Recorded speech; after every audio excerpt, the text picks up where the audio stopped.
Welcome to the Cast and Camo podcast, where we talk about hunting, fishing, and all things outdoors. Grab your fishing rod, put on your favorite camo, or just sit back and enjoy this week's topic.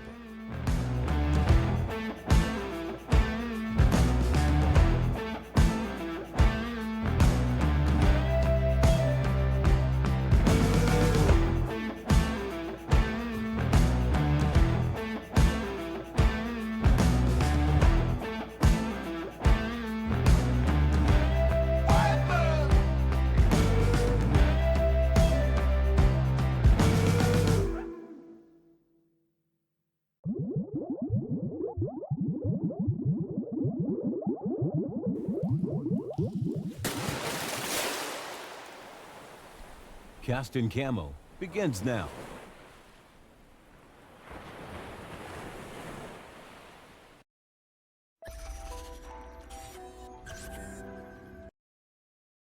What's up, Eric? Hey, Todd, what's going on? You know, little this, little that. If you can see our screen, Eric, we have a special guest that's right between us. You see that? What the heck is that? I thought it was a female there at first until I seen that big mustache. Well, he's got the 70s mustache and the 70s hair going on that one.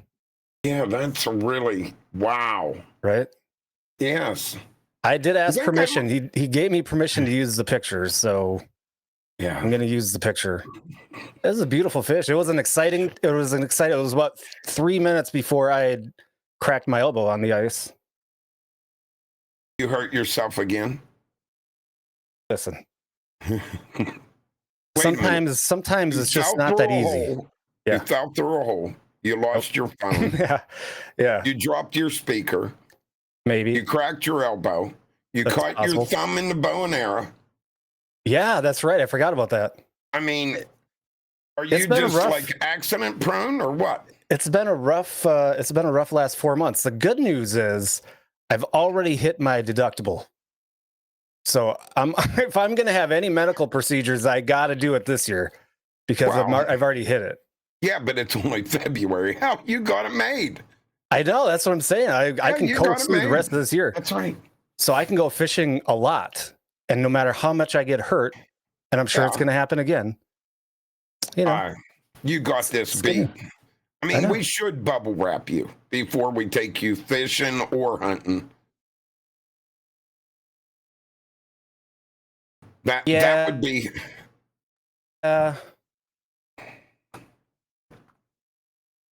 Maybe. All right. We talked about that. Yeah. How's your weekend? Good. I had a good weekend, except for last night. I went to bed. It was pouring down rain, thunder, lightning, just going nuts. And this morning I woke up at 5 o'clock and we had like 50 foot of snow on the ground. And I'm like, wait a minute, it's just 53. Well, yeah, I might be exaggerating like I do my fish, you know. Look, there's snow on the ground out here, all right? And I had to shovel for 3 hours today, and I'm mad. You know, and why would you shovel for 3 hours? What? Look, they canceled. I've seen your driveway. It's like 10 feet long. They canceled every one of our churches here today. Every one of them. They all closed. I got one. The church is right here. Like I can walk right across the driveway, and they canceled. Yeah. Did you have to shovel the parking lot? No, I don't shovel. I shovel their sidewalk once in a while to help them out, but I was doing my own. Well, what could have possibly taken you 3 hours on your driveway? Well, I got a nice heater in the garage. No, I got a nice heater in the garage, and that's what I thought. You know, pop. Soda. Which one do you guys want me to say? I'm Southern, so I guess I got to say soda now because I left Pennsylvania, right? I'm not allowed to say pop anymore. No. But yeah, whatever you want to call it. But look at all the people in chat talking. Holy smokes. I know. Where did you get them at? Did you buy viewers tonight? Yeah, I bought that package that you showed me. That's, what was it? Every 3 minutes, it's $19.99 for 10 viewers that chat. Yeah, it's perfect. Yeah. A lot of first-time chatters. I wonder why. Yeah, look at that. I know. Well, welcome in all the new people. Kentucky Brothers. Now, he just lives down the road from me. That's like a neighbor, I guess. 20 miles down the road. So, yeah. There you go. Yeah. I did, not to ruin the surprise, but I did post the link to the live podcast tonight in one of the Facebook groups that is run by our guests tonight, and we'll probably touch on those a little bit because everybody should join them. But yeah, so I don't know. Maybe we're getting some new views from there. That'd be a bonus. Hey, you know what we need to do? What's that? House cleaning. Yes. Get your pillow fluffed. Yeah, I do the housekeeping. You do the house cleaning. Okay. I'll do the housekeeping. Do you want to start with the housekeeping?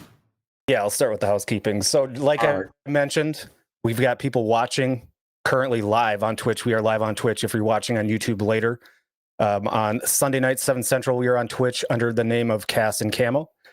If you're watching on Twitch and you say, hey, these guys are hilarious, because we are, and you want to see the other 52 episodes, you can check them all out on YouTube under Cast and Camo TV, all except for the mysterious Sasquatch episode. It's still missing, and I'm pretty sure it's a conspiracy because since we did capture Sasquatch on that show, that somehow we got hacked and that episode it's still gone. But we're going back the clip. We're going back to my farm. Yeah. All right. Here and within the next couple weeks, and I'm gonna capture Sasquatch, everyone. I'm telling you. There's been 50 reports right next to my farm of Sasquatch. We are getting it. He is not gonna hug me this time. I was going to say, to be fair, 49 of those reports have been you after he violated you that night. No. I only reported one, and that was the Joker. And he laughed at me. Yeah. That's your first problem. See, that Reynolds guy, Tryon Reynolds? Yeah, Tryon Reynolds. Yep. He was on the show that night, and he didn't help me at all. He just laughed. So he did. We'll have to find a new guest. We'll have to find a new guest with me when you're out Sasquatch hunting next time. 7,000 acres of Sasquatch. Are we going to cover all 7,000 on the show live? Yes, I'm going to walk. I'm going to walk it live until we catch that. Yeah, I am. I'm going to do it. You're going to need a Segway. You're going to have to go buy a Segway. I'm going to need a Twix. Tell Joker to drive down from Illinois. And maybe he'll give you a piggyback all over. He can film. He would be inside my truck with the window down just a little bit with the phone hanging out once he seen how big it was. Oh, you guys are nerds. All right. Anywho, if you're watching on Twitch, don't forget to join us on YouTube. Check out our channel, Cast and Camo TV on YouTube. Subscribe, like, and comment. Oh, speaking of, it's an exciting week, Eric. We got one of our first random comments on our video from last week on YouTube. And it was, I say one of the first because we did get a couple from our video on forward-facing sonars, mostly people telling me that I'm an idiot, which, I mean, I'm not going to argue. That was me. That was you? That was your alt account? Me making them accounts. Yeah. All right. Well, it was nice. Hiking Wyoming. Thanks for the comment, and I'm not used to it, so it took me a few days to even respond. I even thought, I'm like, who is this? Who's trying to trick us?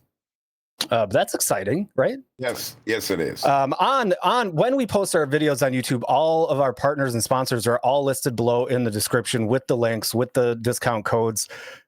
And if you're in chat while we're live on Twitch, you can put the commands in the chat, and we'll start with Texas Select Seasons !BBQ in chat. We'll get you the link, and that brings you to the website for Cast and Camo in all caps is your discount code on that website for 15% off. I have to order some more Juicy Pig. I think I only have a little bit left, and I need to use it because you told me to try it with burger, right? You shouldn't. They're a sponsor. He will send you what you need. Just tell him what you want. And he'll ship it. Right. Well, then I'll call him. I mean, because that's part of our thing with him. He'll ship it to you. All right. Well, I need more Juicy Pig. Okay. All right. I need I'll more take Juicy care Pig of it for you. All right. And then Sea Boats, exclamation point, Sea in chat will bring you to the website for Sea Boats. Exciting news this week. It sounds like June 23rd is going to be a good day for Cast and Camo. Hopefully Eric can make it down there. I'm going to be in Arkansas already. So I'm going to meet up with the big shots at Sea and we're going to sit down. We're going to figure out what can we collaborate on even more. And we're going to get to see the factory, which is going to be fun for me. I think we need to film from the start of the boat to the end of the boat. I've been in their factory 3 or 4 times when they did the boat for us, and I think it is really interesting to watch that process. Yeah. I mean, Sea-Arc's been with me for like 22 years now, so they're really a fantastic company. Now, you do exclamation Cast and Camo, get 50% off your brand new Sea-Arc boat. Yes, 50% off a 65% marked up boat. Yes, that's your discount. No, I'm excited for that. I'm hoping you can make it. We haven't really talked about it a ton since I got the word. But yeah, I'm excited for that meetup. We'll have to come bearing gifts for Steve. Yes. I mean, you gotta bring the main guy a gift, right? Yes, Steve is the way to butter him up. That's what I heard. Yeah. Yes, he is. And then Deer 30 exclamation point, Deer 30 right in Eric's backyard in Kentucky. All of your deer mineral needs, all of your food plot needs. It's good stuff. I did talk to Damon this week. They're still struggling with their website. He said it's like pulling teeth. So whatever they got hacked or something, it apparently took them down big time. Not Deer Butch, Deer 30 exclamation point, Deer 30. We'll bring you to that link. And it's Cast and Camo 24. For how much? How much discount, Eric? 24% off.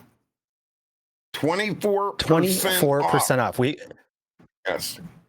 Yeah. Once they get that website back up and running, we'll have to negotiate for that extra 1% now that it's 2025. Yeah, I mean, need to go see Jeremy and talk to him and make it 25%. Yeah. Yep. I mean, I'm still waiting for my Deer 30 hat and shirt, so it would look really nice with a lot of my Vexan shirts that I wear. You know what I mean? Be good. Yeah. All right. Next on the list, Damon. Next time I take him catfishing, I can just dump him off the boat if he doesn't give us 25%. That's right. Yeah. Throw the net over him. Next on the list, Oh Behave, our newest sponsor, Cast and Camo in all caps to get 10% off your order. Again, I've got my Oh Behave right here. I got my Oh Behave lip balm on already. I put it on before the show every week. It's right there. It's good stuff. All natural. Beeswax. Exclamation point bees in our chat. If you're in the Twitch chat to get to Tavia's, I got to get in touch with Tavia too. We need to get her back on the show. We tried about 5 times and the stars just weren't aligning. And then lastly, our guest tonight, exclamation point Vexan, if you're in our chat, will bring you to the link to get to all of the Vexan gear. We're going to talk about a lot of that gear tonight. Cast and Camo in all caps to get 15% off. It's actually, I'm taking it back. It's non-caps. My bad. I changed it because why wouldn't we just have a different discount code everywhere we go, right? If we can't make it too easy for our viewers, right, that wouldn't be any fun at all. Then what would Jeff complain to you about? What would Joker complain to you about? I don't know. He's got him. Yeah. I know. And if you're not in the Cast and Camo Discord, if you're in the Twitch chat, exclamation point Discord gets you the link to get into the Discord. We've got recipes going in there every week now. We've got fishing picks. We've got hunting picks. We've got Eric. He's the star, old TV show guy, right? Oh no, I'm young. What do you mean? I'm not. You said old TV guy. No, I'm young. I'm not old. I'm only 31. Oh, that's right. That's right. I forgot. It was your birthday last week. You turned 31. Yeah, turned 31. I forgot about that. Yep. And then don't forget, exclamation point website brings you to the Cast and Camo website, www.castandcamotv.com. From there, again, you can see all of our previous episodes from season 1 through season 5, or we're on season 5, episode 53. You can get to our merch. You can get to all of the links from all of our previous guests if you're interested in the Jim Bortz art. Speaking of, we got to get Bortz back on. Is he done hunting yet for the year? He is so busy doing art shows. It has really taken off big time. You know, the dude gets sponsored by who does he get sponsored by? Now, I was about to tell a joke and then I completely drew a blank, and you know how that goes. You're old, you get senile, you forget things all the time. It's really expensive stuff. Sika. Yeah. Dude gets sponsored by Sika, and all of a sudden he's so busy he can't talk to us anymore. Well, he's doing a show for them next week, I think, too. What? Yeah. He's got to travel like really far away and do some really important stuff, I guess. Hey, you ought to see what he gets. He gets 75% off the freaking gear. I haven't gotten any. Have you gotten any yet? No, I haven't gotten any, but I mean, I tell you, I haven't sent him a Christmas card. Jim's probably never going to talk to you if you didn't send him a Christmas card. No, I did. No, I didn't. I don't have his address. He won't. I'm a fanboy. He won't give me that because I'm sure he's afraid if I get his address, I'm going to send it to Sarah, and then it's over. Yeah. Forget about it. Yeah. And then the last thing I want to touch on, we did the giveaway last week for 2 recipe books, Buck Moose and Duck Goose from Hank Shaw. Can find those on Amazon, but those are going to be special books from the award-winning chef. I'm going to get Hank to sign those books, those recipe books, before I get them sent out. Almost Sane, one of our newer religious watchers. I mean, she's here every week now, which is great. And Cheryl. Cheryl is another one of our longtime viewers.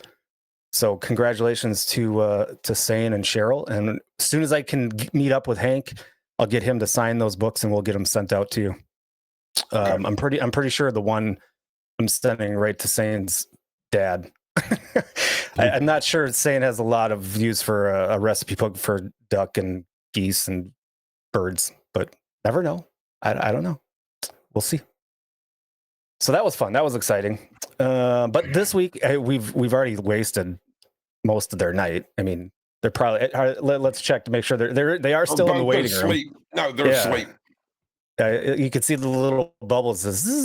Me. Yeah, and the poor one guy, he was out cleaning the farm, and you had to bug him and interrupt him.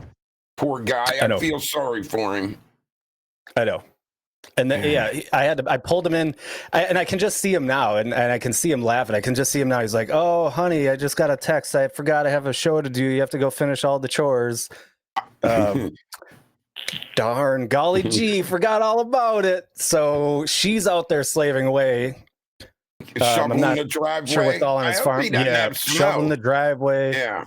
Feeding the cattle, grooming the horses, putting new shoes on. He was all supposed to do all that stuff tonight. So we're getting him out of all sorts of work. Yeah. But I've been excited for this. We were trying to get this to happen for a while, and it's already been a crazy last few months. But our 2 guests are from Vexan Fishing, is one of our new partners. ! Vexan. And again, it's cast and camo and all lowercase to get 15% off your order using that link that is in chat or down below in the description. And we want to have them on, and we want to talk about all of their gear. I've got a ton of their gear already. As a matter of fact, I always mess this up. That's the Vexan rod holder that I got mounted on my wall right there, man. It's great. I'm going to order another one because I'm not like Buzzard where I don't have 7,500 rods. I only have maybe 20 some. Yeah, but there's not dust on top of yours like his. His has dust, about an inch of dust on top of all of his rods. They're collector's items. When you don't catch many fish, right, you don't need that many rods. Well, you know when you catch great big fish and they get to the hole or to the shore and they fall off to the boat. Yeah, there you go. I've heard that. I've heard that story a million times. Well, they hit it with the net cheap and knocked it off. All right, well, let's bring in our guests, Dan and Jeff.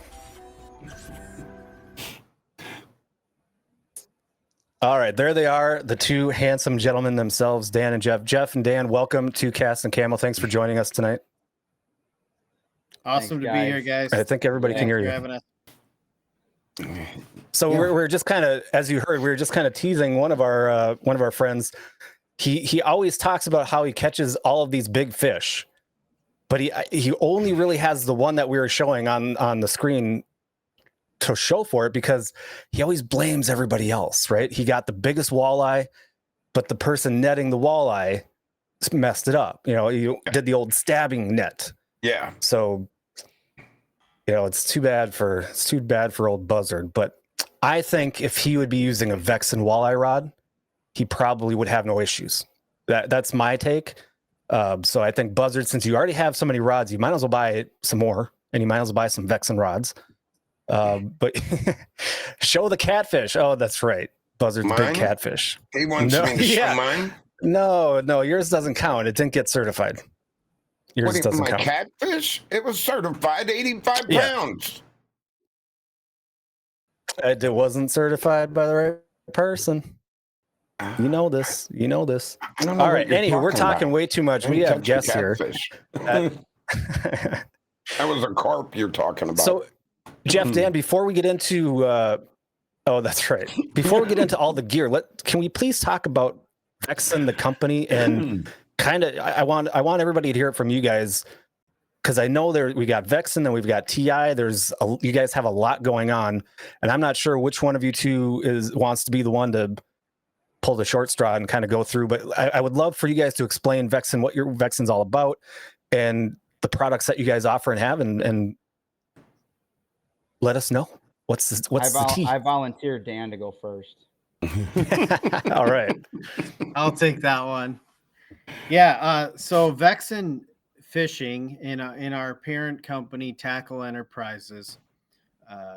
So we have Vexan Fishing, which is our open water and ice fishing multi-species brand, and then we also have Tackle Industries, which specializes in muskie and pike fishing. So two brands within one company. And collectively, I think we're the biggest small company in the fishing industry. We have an extensive catalog, thousands and thousands of items. And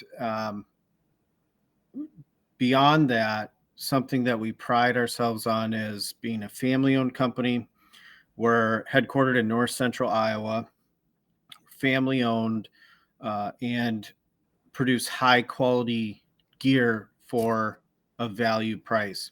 So what you get for your dollar with Vexan Fishing or Tackle Industries is going to be the best value on the market. I am very much convinced of that. It has always been that way and will continue to be that way. And coupled with the customer service that you get with purchasing our products, and the just the overall quality, you can't make your dollar go farther in the fishing business. So with that being said, like I said, Vexan covers ice fishing, walleye, bass, crappie, catfish, inshore, offshore, and then Tackle Industries being focused on muskie fishing and pike fishing as well. A little bit of saltwater too with the Tackle Industries rods. Some guys down south like our muskie rods for shark and tarpon, you name it. For sure.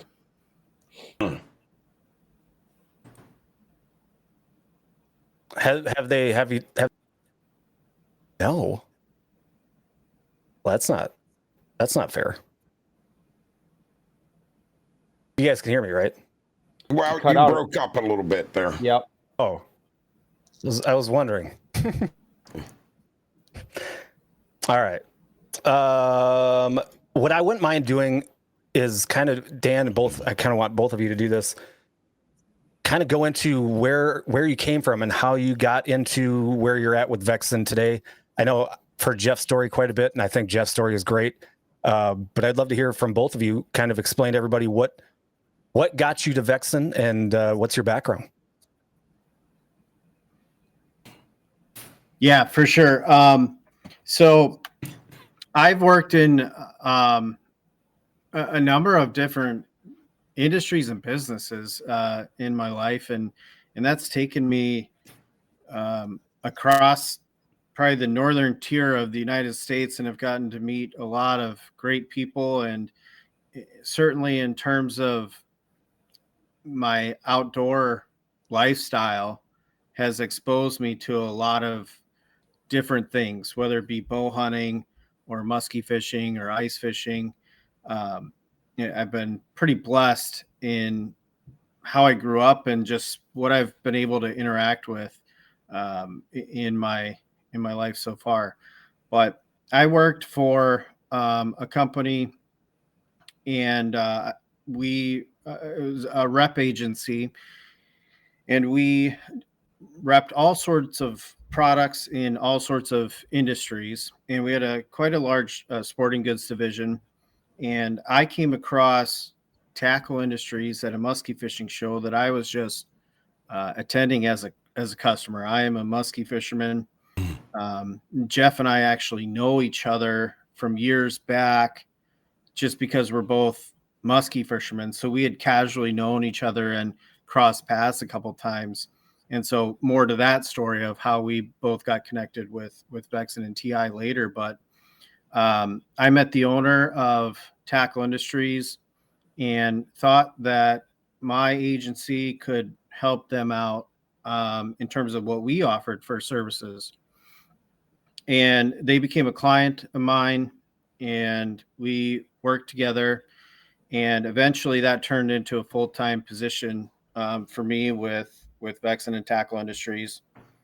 And so for about the last year and a half, I've been the director of sales for Vexan and Tackle Industries, and taking that head on. And I guess in terms of how else I got into the fishing industry in general, I've always had a passion for fishing. I would say probably hunting got me into the fishing industry, though, in a long, interesting, weird way. Growing up, we always fished, but in high school, I got really into bow hunting, and in college, and I was a diehard bow hunter. And speaking with Eric before the podcast here, I figured out very quickly that he was a PA native. I could recognize it instantly, and that's where I learned to bow hunt. And in some of his former territory, I would go up and spend many days in a row in the woods, in Franklin, Oil City, Kyanessa, up in the mountains, chasing deer. And it was an addiction, and I fell in love with it. His face didn't look familiar to you, did it? You didn't I don't like run into him. I don't think so. If he ran into me, I erased it from my mind. Yeah, I would have probably had pulled you over or checked your license or something. Yeah, I'm not saying that it couldn't have happened, but I don't remember it, so it probably didn't. But after living in Pennsylvania for a while, and sadly, they have such a great fishery in Pennsylvania, I was too into bow hunting, and that took up all my time. And I moved then to Wisconsin, and met my now wife, and her family spends a lot of time in northern Wisconsin. And then I was exposed to musky fishing for the first time. And that, when I set out to go catch a muskie, it was an instant, this is what I'm going to do. The adrenaline rush of getting your first follow, seeing that fish follow your bait, was the same heartbeat and adrenaline rush as when you're drawn back on a 150-inch deer out of the sand. For me, that's how it was. It was, this has to be what drugs are like. This feeling is unbelievable. I have to repeat this over and over again. And so I poured so much into teaching myself how to musky fish. And eventually I found my way into the fishing industry that way. And lo and behold, here I am getting to work full time for a fishing company and bring along and work with people like Jeff that are better fishermen than me. But just it's truly a blessing that's probably the best part about it, is getting to meet and work with just fantastic people. Yeah, and it's people that love what you love. I mean, what could be better than that, right? No doubt. How about you, Jeff? Well, I know your story is a little more along our lines as far as Eric and I, but Mr. Social Media guy. So I would love to kind of throw your stuff out there, but let everybody know where you came from. Yeah, it's so funny you just said that, because this whole time I was thinking about, what I do for Vexan and TI, which I'll get to shortly. But it's comical because I guess I am a social media guy, but when I'm on other podcasts and when I'm talking with other guys, I always say that, my personal opinion, I can't say it's been researched, but I don't think I'm that far off. But my opinion is that 90% of social media is trash and just negative and ugly and nasty. And I'm not a big fan. But the 10%, probably less, there is a lot of good out there that can be done and accomplished with social media. So, I'm kind of old school actually, and I'm not a huge fan in general of social media, but I definitely try to use the tool in a positive way to help as many people as I can. So, but Right. my story is a little different. I always love listening to Dan's though, because the addiction and that adrenaline rush, like seeing a big buck and chasing a muskie, it really is so similar. And you usually run into a lot of guys that are bow hunters and they're muskie fishermen, but for me, I growing up, my uncle was actually in the late 80s and 90s. I'm actually named after him. His name's Jeff Hageman. If you're looking for a muskie guide in the Manitowoc Waters area in Wisconsin, northern Wisconsin, give him a call. He just got back into guiding. He left for a long time. He was a pilot, a captain flying international flights, and then he just retired last year from flying, and he came back to guiding. But he was a very successful guide and tournament angler in the 80s and mostly in the 90s, and kind of came from a fishing family. Obviously, my mom loves fishing. My brother's a very good angler, and so we've done it since we were kids. But unfortunately, when I got into middle school, I I had a good life and a good childhood, but I kind of grew up a little wild, if you will. My brother was a drug dealer. My sister was wild, and I was looking up to them as the youngest, the baby. And I went from walking around my hometown. I'm from Southeast Wisconsin, Delavan, Wisconsin. I spent the first 37 years of my life there, but I went from being a 10-year-old kid to, walking around with a tackle box and a rod to every creek and lake and pond I could find in Delavan, to unfortunately using drugs and drinking alcohol and running with the gangs when I was 11 years old. So I had about almost a decade, a 10-year span where I did not touch a fishing rod because I was either playing sports. I was an athlete. I was addicted to sports, or I was partying. That was basically how I spent my youth. And fortunately, I survived, and I'm still here.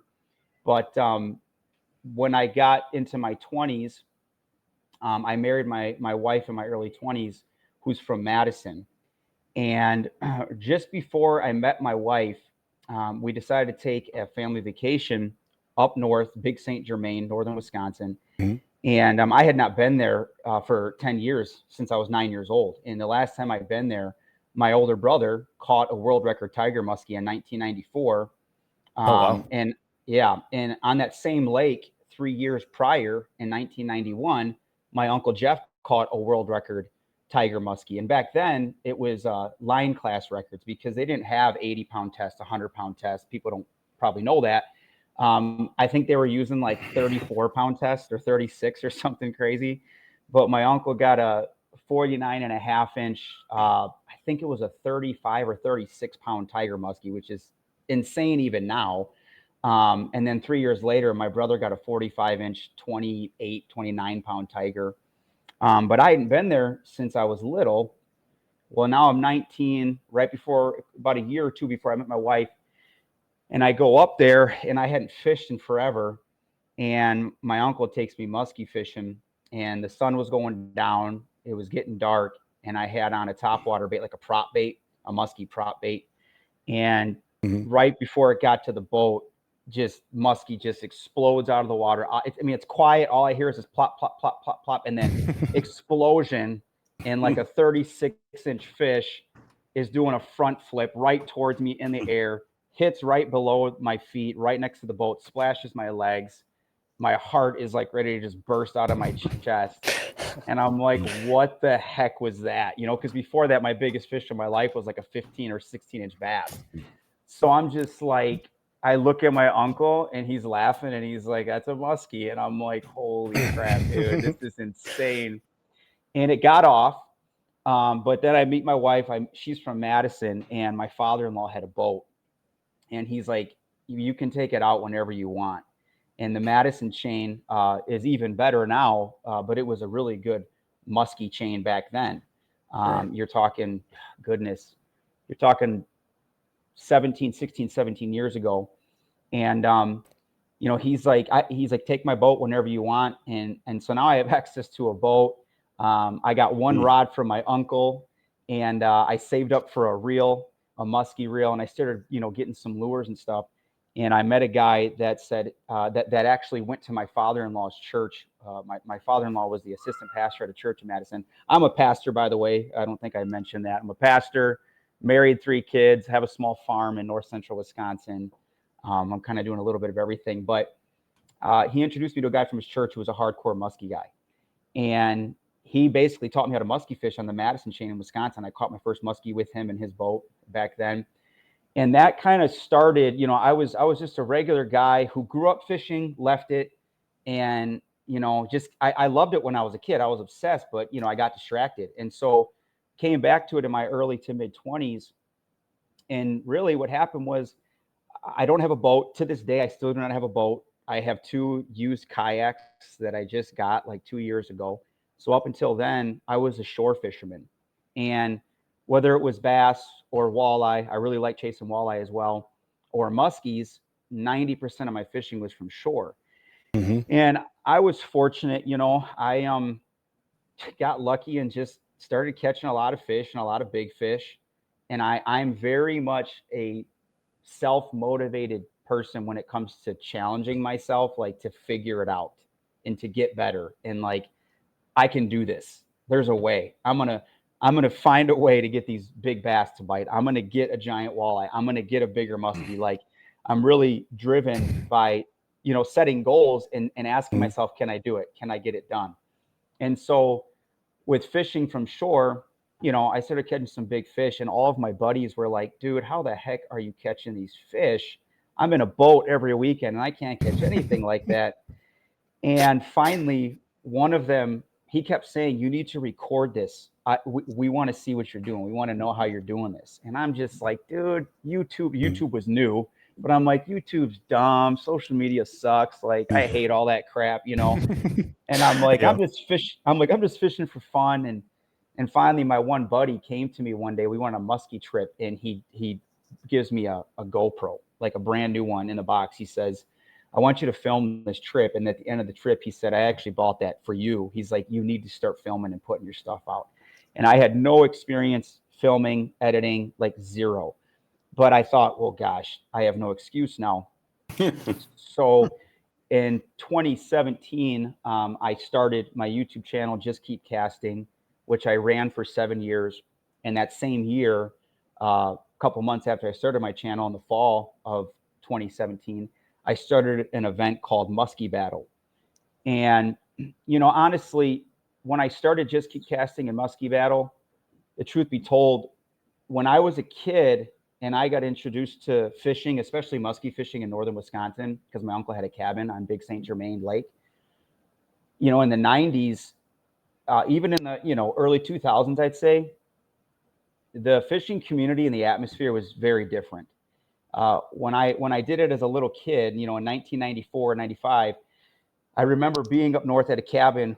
The cabins next to us had complete strangers from different states, and everybody was very cool, friendly, supportive. Like, you'd go out one day, you'd come back in, and the guys next to you, you didn't even know them, but they're like, man, we got 2 today on a bucktail. And the next morning before they left, they're walking over to your boat and they're throwing in the bucktail they caught their muskies on. And they're like, this is what we were getting them on. Throw this. You guys are going to get one. And then every night or every Friday of that weekend, everybody would have a fish fry and they'd be sharing tips, sharing info. And the muskie community was much smaller back in the 90s, obviously. But it was a close community, and there was kind of like this respect simply because you chased muskies. It was like you were in, like every other muskie guys liked you just because you were one of the idiots that was dumb enough to chase this fish. So it was like, I know I just met you, but we're all in this together.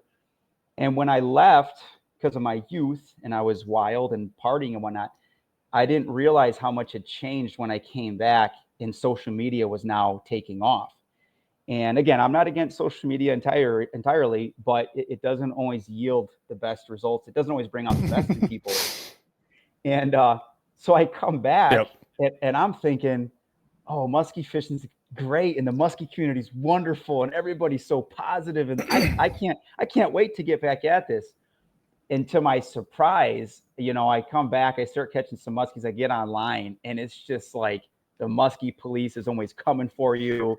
Everybody's arguing, right? And everybody's criticizing and talking trash. And I'm like, whoa, this is not the fishing world I was introduced to as a kid. And I didn't like it. It left a bad taste in my mouth. And so I was like, starting Just Keep Casting and the Muskie Battle collectively, the event and my channel, they're kind of one and the same as far as the motive.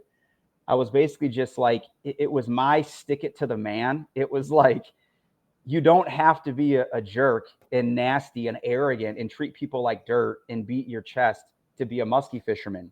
Yeah, Eric. You can be you can be a good guy. You can be humble. You can be solid. You can be helpful. You can teach and educate. You can share this passion and have a lot of fun and do it the right way and be ethical and protect the resource. I just, I'm a preacher. I'm a pastor. I'm not perfect, but I believe in striving to do things the right way. That's just the way that I am. And so I started Just Keep Casting in the Muskie Battle because I wanted to show people, even if I only got 10 subscribers, I wanted to have at least a small group of us saying, you can do it this way and have fun, and it can be great, and you don't have to get caught up in all the drama. Right. And ironically, Muskie Battle took off almost immediately, and I got a lot of opportunities because of my channel and Muskie Battle. I started getting sponsors, and I started that back in 2017. But you fast forward to 2020, and I was kind of done with social media. I wanted to just walk away because it's a lot of work to film, to edit, to put out videos weekly if you're trying to do that. And I just kind of had my fill. The Muskie Battle was doing great. I had a lot of cool opportunities. I met a lot of wonderful people like Dan was talking about, but I just didn't want to, commit the amount of time to the YouTube channel that was needed to keep it going. And I was okay with walking away because it wasn't my priority. It wasn't my career. It wasn't my profession. I'm just a regular guy that enjoys fishing and filming and sharing the stories. And so I was totally content with leaving the social media game in the industry altogether and just fishing for fun. And I literally uploaded a video in October of 2020, my last Muskie Battle event that I was going to do. So I thought, and I got a call 2 weeks later from Okuma Fishing. And this has kind of been the story with me. It's like every time I start to kind of walk away and just want to fade into the background, someone calls, someone reaches out and presents me with what I would consider, if you're a fisherman or an outdoorsman, a once in a lifetime opportunity, to be able to work for any company within the industry and to do something that you enjoy and love and are passionate about. I mean, most guys are hoping and praying for that opportunity to have some type of job within the fishing industry. And so Okuma called me in 2020. I couldn't say no. I thought, this is crazy. I was with them for 3 years. And then again, I was kind of like, because that was a social media deal. They had me on their influencer team, and it was wonderful. And Okuma is a great company. They were great to me. I still talk to some people from there. But I still wanted to get away from social media. I just was like, the time committed to it, and I'm actually going to be pastoring 2 churches starting next month also, by the way. But when you're a pastor and you got a wife and 3 kids, and you're moving up to North Central Wisconsin and you're starting a farm, that was 2 years ago now. It's just social media is great. I enjoyed it, but it wasn't a high priority. It wasn't the priority in my life. And so here I was telling Okuma, I don't want to renew my contract. Thank you guys so much, but I'm going to walk away. Just like in 2020, when they called me, I'm like, I'm done. Well, then that same year when I knew it was going to be my last year and I wasn't going to renew my contract, Dan Scriver starts calling me. and he's like, dude, and we did know each other, we weren't close. We had talked online a couple times actually. And I knew who he was. I knew he was a Muskie guy. And I know he had some type of connection with Mike Keys from Keys Outdoors. And I have been friends with Mike Keys for probably over a decade now. And he calls me and he starts talking to me about Tackle Industries and Vexan Fishing. And the crazy thing about, and I'm almost done for now, but the crazy thing about this story with me and Dan and me working for Vexan and Tackle Industries now is that of all the companies in the industry, I mean, this is crazy. The irony in this, from 2012, 2013 until I joined Okuma Fishing. So, 7-8 years, I used exclusively Tackle Industries muskie rods. Oh, really? So if you go, yes. So if you go back and watch, I don't do well, Dan and I were talking about this as a side conversation. Technically, I'm retired from YouTube and my Just Keep Casting channel. Yeah, don't bring it up. Don't bring it up. I know, but I got some stuff going on there. But anyways, if you go watch my old videos, I mean, more than half of them, if you look, I'm catching muskies on Tackle Industries rods. And I had a friend who gave me one for $25 back in like 2012. I ended up loving the rod, getting another one. And they were such great. I had no affiliation with Tackle Industries. They were such great rods, and they were at the best price point in the whole market. I couldn't believe it. I thought, man, you cannot get a better rod for this price. And I'm a preacher, man. I'm a broke preacher. I can't be affording all this expensive muskie gear. So I'm like, yo, this is my jam. I'm on a budget. These rods they're legit, great quality, even better price. And I mean, I caught my biggest muskie of my life, a 52-incher casting from shore on a TI rod. And I used and the only reason I stopped using the rods had nothing to do with the rod. It was because I couldn't pass up this opportunity with Okuma. So right. I was using and Okuma has great rods. I love their gear, but I used them for 3 years. And I'm like, I'm done. I'm for real. I'm telling my sponsors, I'm not renewing. Like, I just need to go. I'm going to go up north in the middle of nowhere, and I'm going to disappear. Everybody leave me alone. And Dan calls me, and I'm like, you got to be kidding me. Of all the rod companies, I'm like, dude, I know Tackle Industries rods. I use them. Like, that is my favorite rod.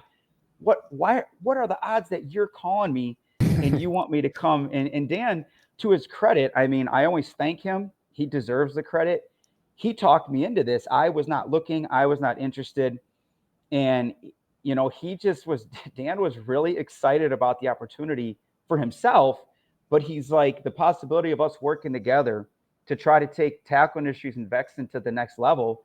And he's like, Jeff, you're my guy. He's like, I love what you do. I love the muskie battle. He came to his first muskie battle that year in 2023 and had a great time.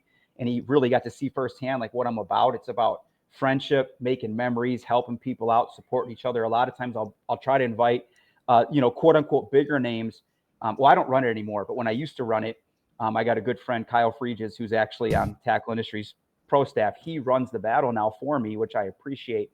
But when I ran it for 7 years, I wanted everybody to rub shoulders and promote each other. I wanted new guides, new lure makers, new social media influencers. I wanted them to get some visibility from my event, because it's hard in this industry to gain traction. So I thought, let's make some friendships. Let's make some great memories and have some laughs. Let's get it on film. and share the whole weekend with our audience on YouTube. But let's promote each other. Let's help each other get ahead, because it's a struggle trying to get some momentum and have success in the industry. And so Dan came to his first one while he was recruiting me. And, and the more I talked to him, I just realized, like, the owners sounded like great people, Derek and Vexan, even before I met him. But I could tell Dan and I were very like-minded, and his positive energy and his drive to just, not only succeed, but to do things the right way. He kept telling me from the get-go, he's like, we just need the right people. If we get the right people working together, this is going to be incredible. And dude, he talked me into it, man. He made me an offer I couldn't refuse. And then I met the owners, Derek and Vexan, on a couple of Zoom calls. And, they literally made it impossible for me to turn down the opportunity. And to this day, I kind of pinch myself and I'm like, I can't believe I'm getting paid to work for two companies that have great products. And it's a small company. It's a family company. The guy who recruited me is a friend.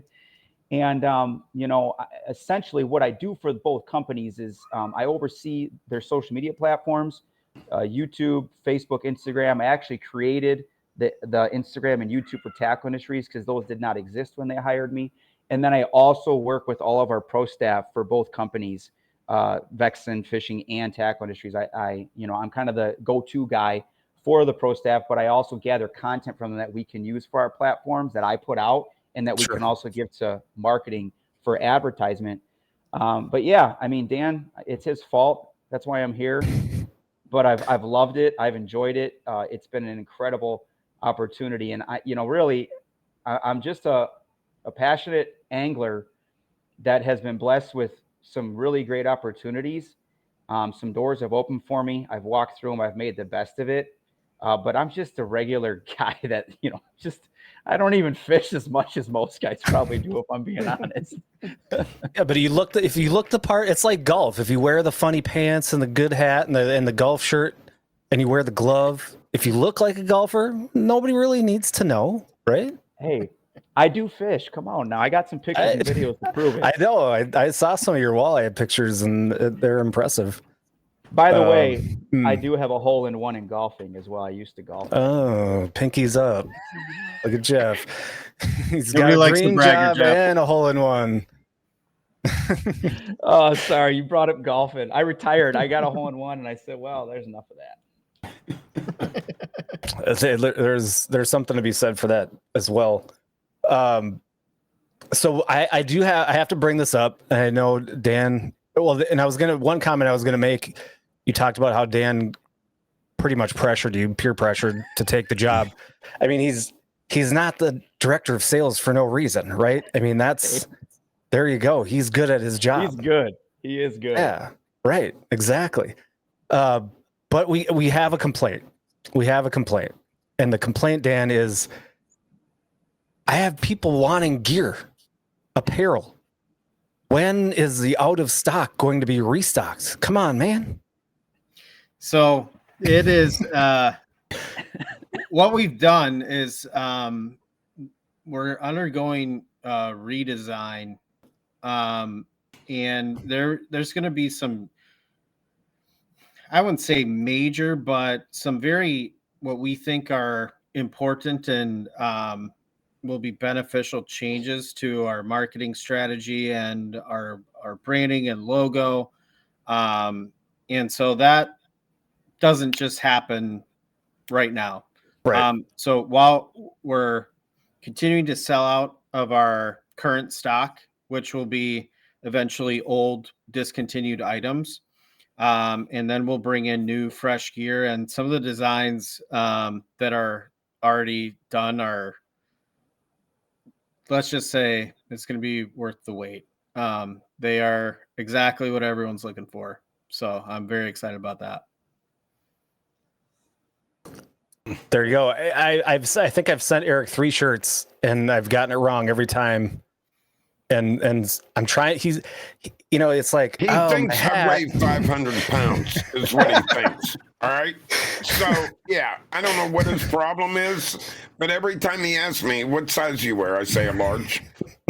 So I open the package, double extra large, triple extra large, extra large. I'm like, I did what not are send you a doing? triple extra large. Yeah, That he did thought not I happen. was like Omar the tent maker or something.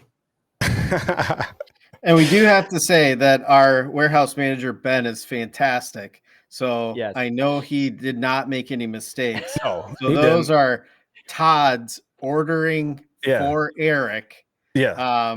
That's a you guys problem that you gotta Yeah. figure out. Oh, And I no, told him- not you guys, his guy. Yeah, Him this guy. Yeah, I knew it was me. And the first time it was like I just spaced it because I mean, look, he wants to match. And then it was like, okay, well, I want your hat to match your shirt too, but there's only so many sizes left. So I was kind of, and then I thought, This oh, hat everybody wears an doesn't extra go with large. the blue one. You know what I mean? Have you ever seen these two go together with the blue shirt? That you guys have yeah. And I'm like, Todd, these don't even match. I'm gonna look. This is part of the fun of being the biggest, littlest fishing company in the industry too, because you go on the website and you're like, oh, I wish I had that one. I wish I had that one. I wish I had that one. But you go in our warehouse, you have a whole wall, a whole aisle of shirts that we got to sell, so we can have room for our new stuff to come in. And, we'll get there, and the new designs are fire. I'm Well, telling Todd ever tells you, Dan, if he ever tells you that I want a shirt, call me, Dan. All right, just pick up the phone, call me, and say, Eric, what size you wear, and we'll have it all cleared up. I mean, it'll be easy. We'll have a standing order note. Whenever an order comes in from Todd, we better call to double check. I know.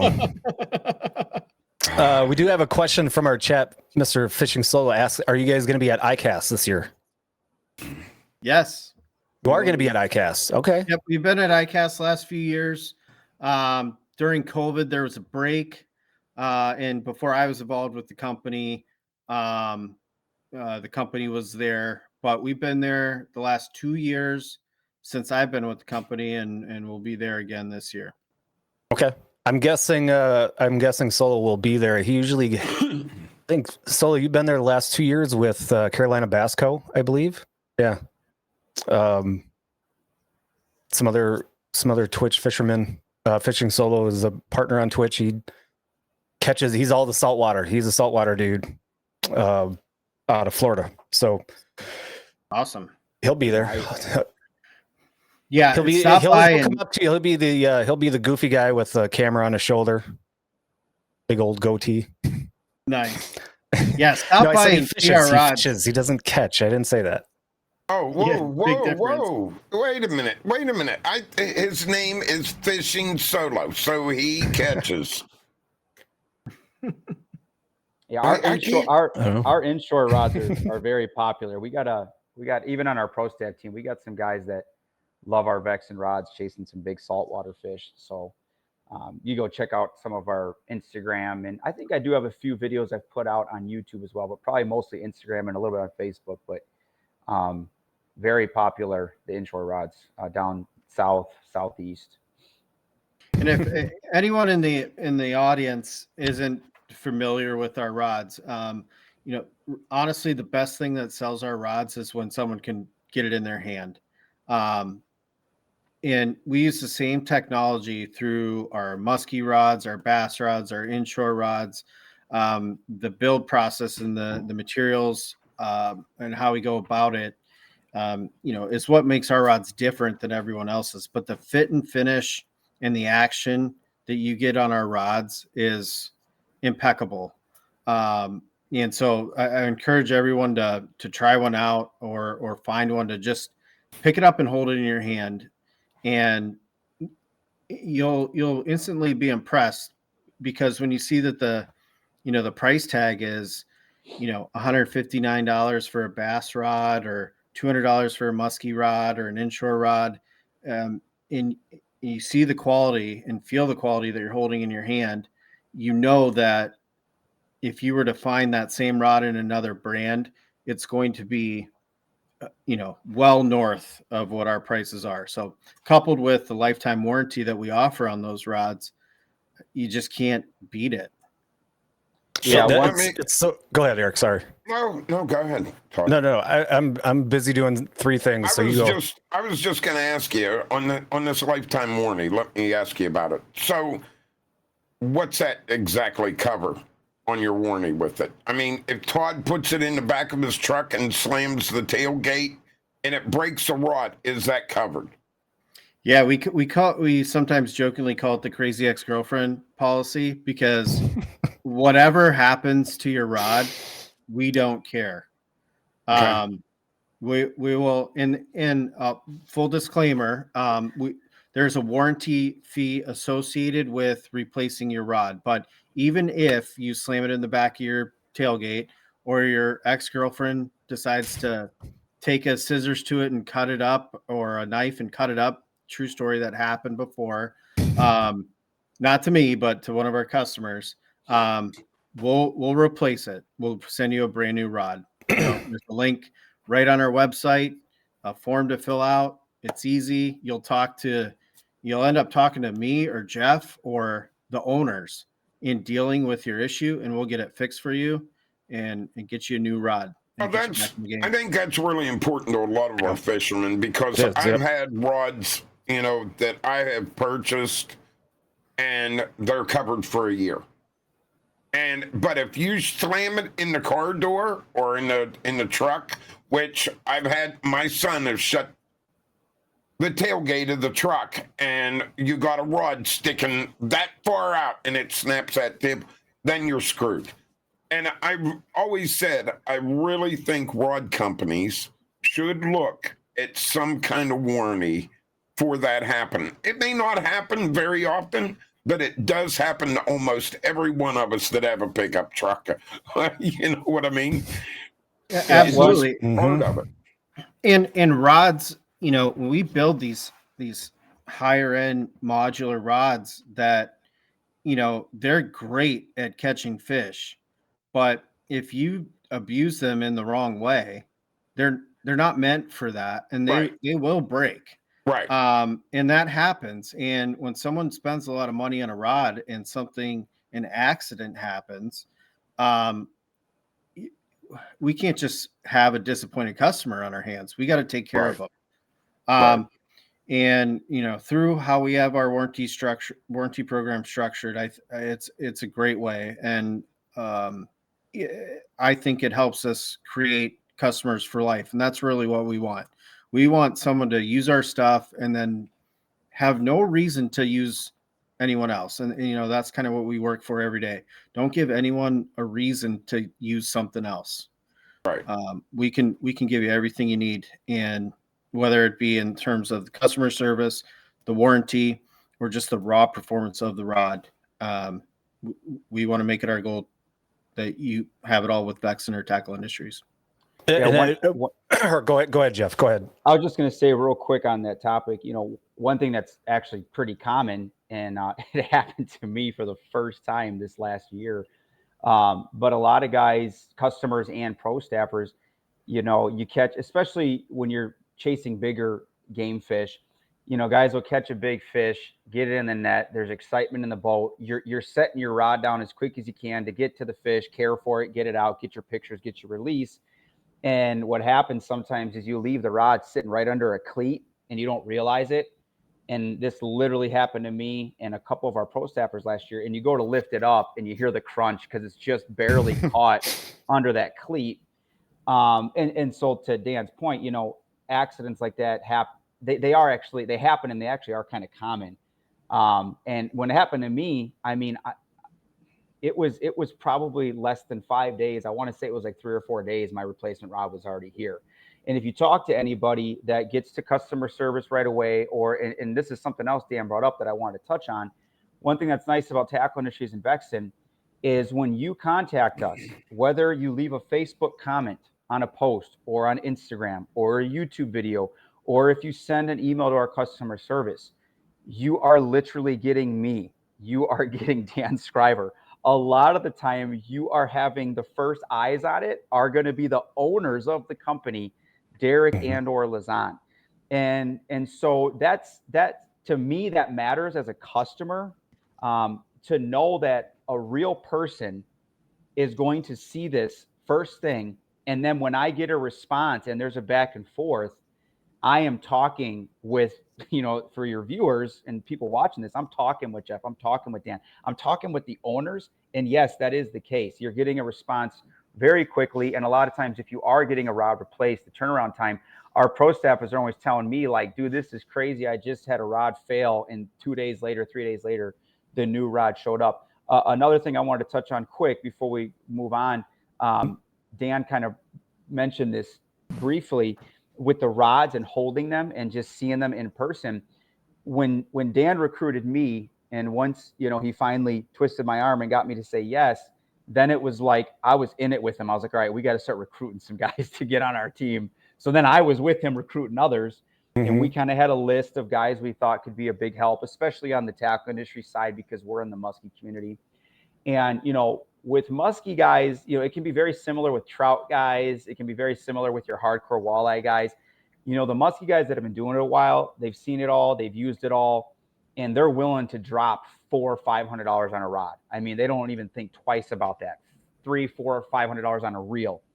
And so a lot of the guys we were recruiting to try to get onto our team to test out our rods and to work with me to get social media content, they had experience with a lot of other great rods out there.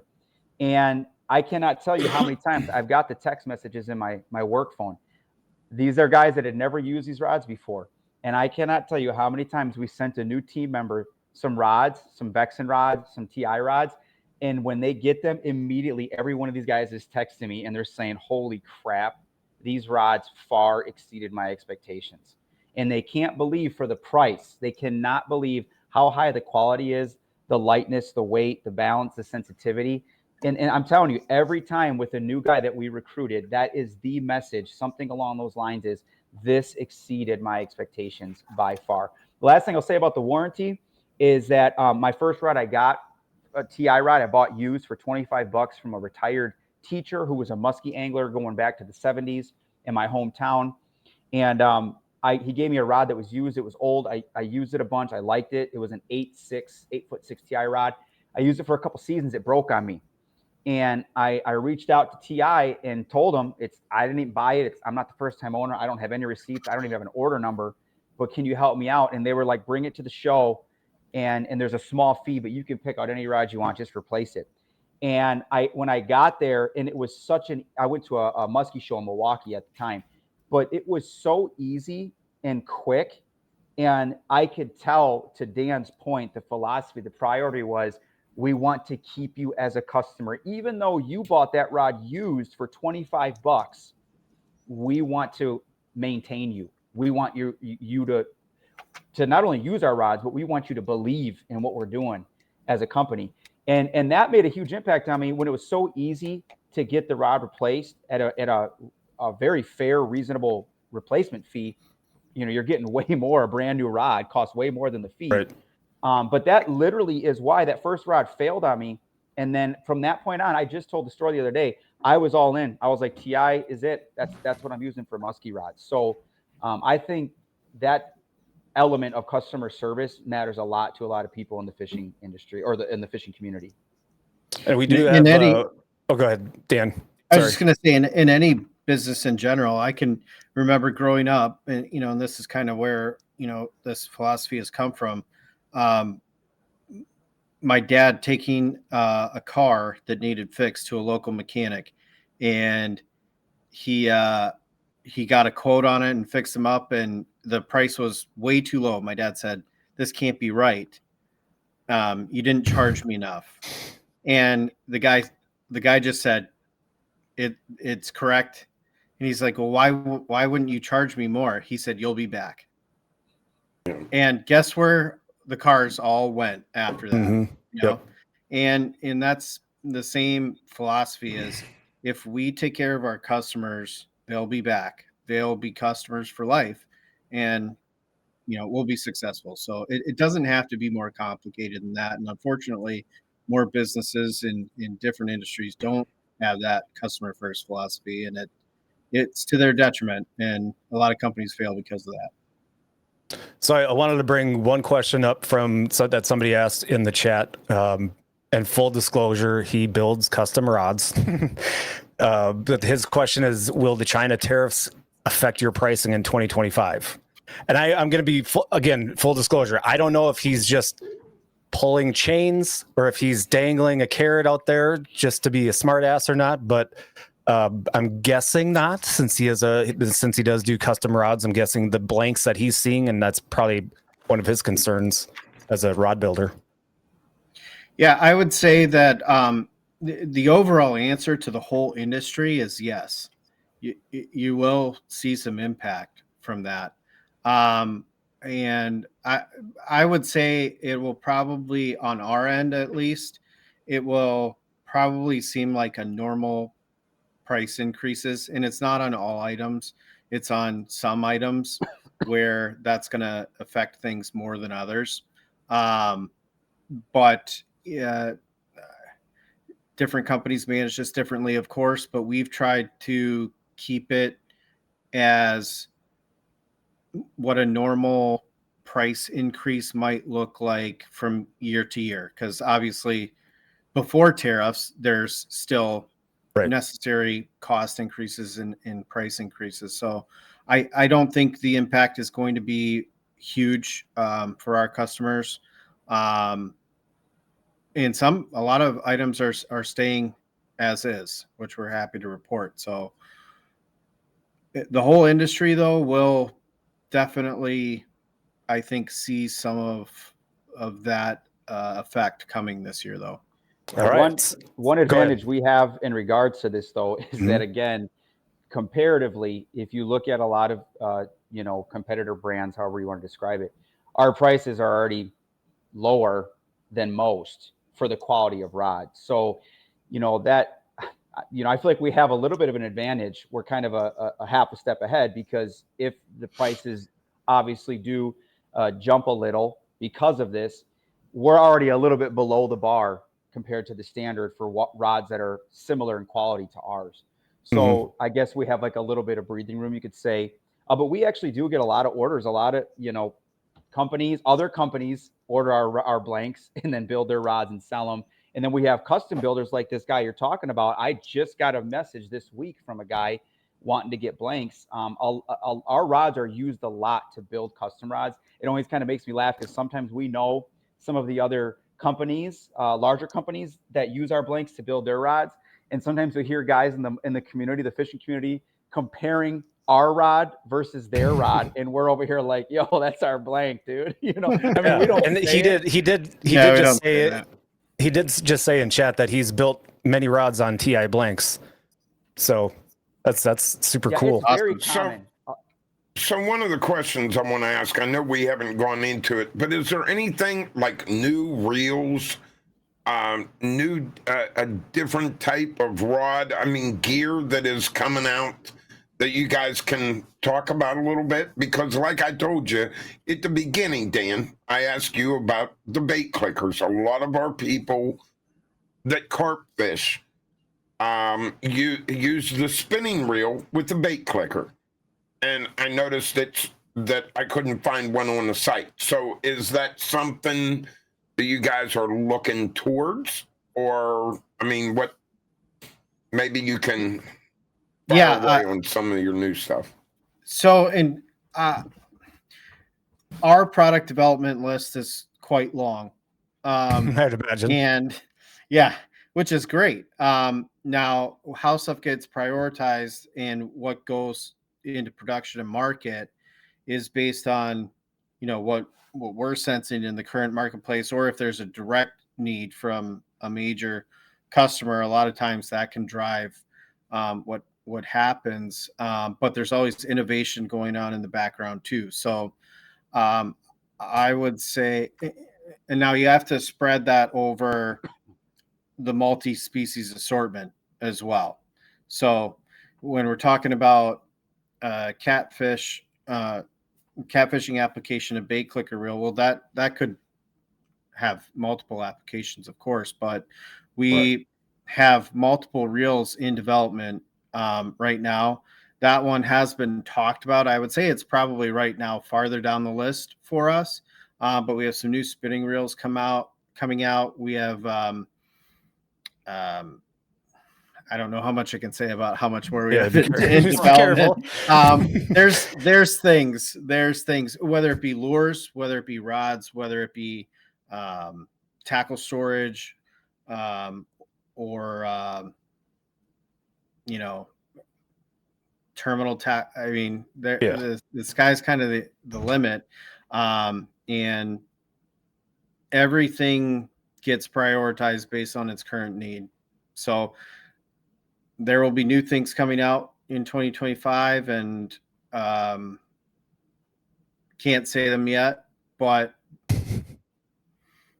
there's some fun stuff and a lot of stuff on the drawing board that, hopefully everything works out. You can have 100 ideas on the board, but 10 of them might make it to the finish line. Right. And how long that takes, it varies for each one too. Right. But as we grow, it's definitely making it easier to process that product development faster. And one of the things, going back to the tariff question, with the growth of our company, one thing that is going to help us keep our prices the same in a lot of categories is that we're experiencing growth. So our quantities can be that much bigger when we produce product, which when you do more, the cost goes down. So with that, we can pass those savings on to the customer essentially. And along those lines, Mr. Sagi Wonka Customs in our chat asked the question. I already know the answer to it, but he asked, do you have ice fishing rods for sturgeon fishing? And the answer to that is no, but I will say ... not yet. Who knows in the future, right? Who knows? Who knows? I'd like to learn more about that. In Wisconsin, I don't think there's happen. Yeah, I know. And I know you just went on a recent excursion doing that in Wisconsin. The pastime is spearing sturgeon, which is a unique situation and the result of a very healthy sturgeon fishery and great management over the last 100 years, probably, to be able to make that happen. But to fish for them through the ice would be that's something that I want to do. I know that. Yeah, we can make that happen pretty easily. We did have somebody actually order a rod while we're talking tonight. And his question is, what is do you know the typical shipping speed for a rod order? I ordered an ice rod a few months back, and I think I got mine within a few days. But this particular gentleman is in Texas. Yeah, as long as there's no winter weather, I would say the ship 4 to 5 days is a good expectation for shipping to the south. With that being said, none of the carriers, USPS, well, I don't want to say the names, all of the carriers that we receive our mail and deliveries from have not navigated the winter weather this year very well. So if there is winter weather, expect delays, but on normal circumstances, 4 to 5 days. If you place an order tonight or this weekend, we should have that packed and shipped either Monday or Tuesday out of our warehouse. I think he just ordered a rod. Yeah, he just ordered a rod tonight. He just ordered a rod. That's why I was asking. Thank you very much. Send pictures. Yeah, send pictures. I'll put them up. I can't wait to see what rod Gamer ordered. If it's one of the, was it one of the inshore rods for when you're going for the big boys, the big fish, the reds, or the black drum? I'm just making sure that I'm not missing any questions. Yeah, I've actually got a redfish video on our Instagram and YouTube for Vexan. We've got one of our pro staffers. He's primarily a largemouth bass guy, but he does a good amount of redfish. He goes for redfish a lot, and he's gotten some good pictures and videos for us on our rod. All right, he ordered a new catfish rod. Awesome. One thing I was going to say, I thought of this earlier. I forgot. I just remembered it. We really do offer it all. I mean, there's a large variety, especially with Vexan, but with both companies, from ice fishing to multi-species, muskie, catfish, saltwater, you name it, what's nice about Vexan and Tackle Industries is there's so much crossover. I just today got a message from a kid that basically said, hey, I want one rod that I can chase muskies with, that it's beefed up enough that it can handle smaller muskie lures and it can handle a muskie. But I want to use it for big bass, and I'll probably bass fish with it more than anything else. He's like, but I want one rod. I'm on a budget to do it all. And that was an easy conversation for me because I'm kind of known for using beefed up bass rods to catch muskies. It's kind of, on my YouTube channel, and even a lot of the content I've put out on Vexan and TI is me catching muskies on our Vexan bass rods. So it was actually an easy answer and a fun discussion with this young man. But, so often if somebody is looking for something specific, we probably have a rod for that legitimately. And if you look at our lineup, if you just start clicking around on the website, you'll probably find something on the Vexan. A lot of our muskie guys on our pro staff actually order some of the Vexan rods or Vexan blanks for their muskie setups.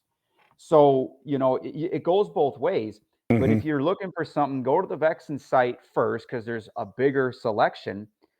Click around, shop around, see if you can find what you're looking for. If not, go check out the TI because what you want, like I said, we have guys that use the TI rods. I just put up a post this last week, a guy catching sharks in the ocean with a Tackle Industries rod.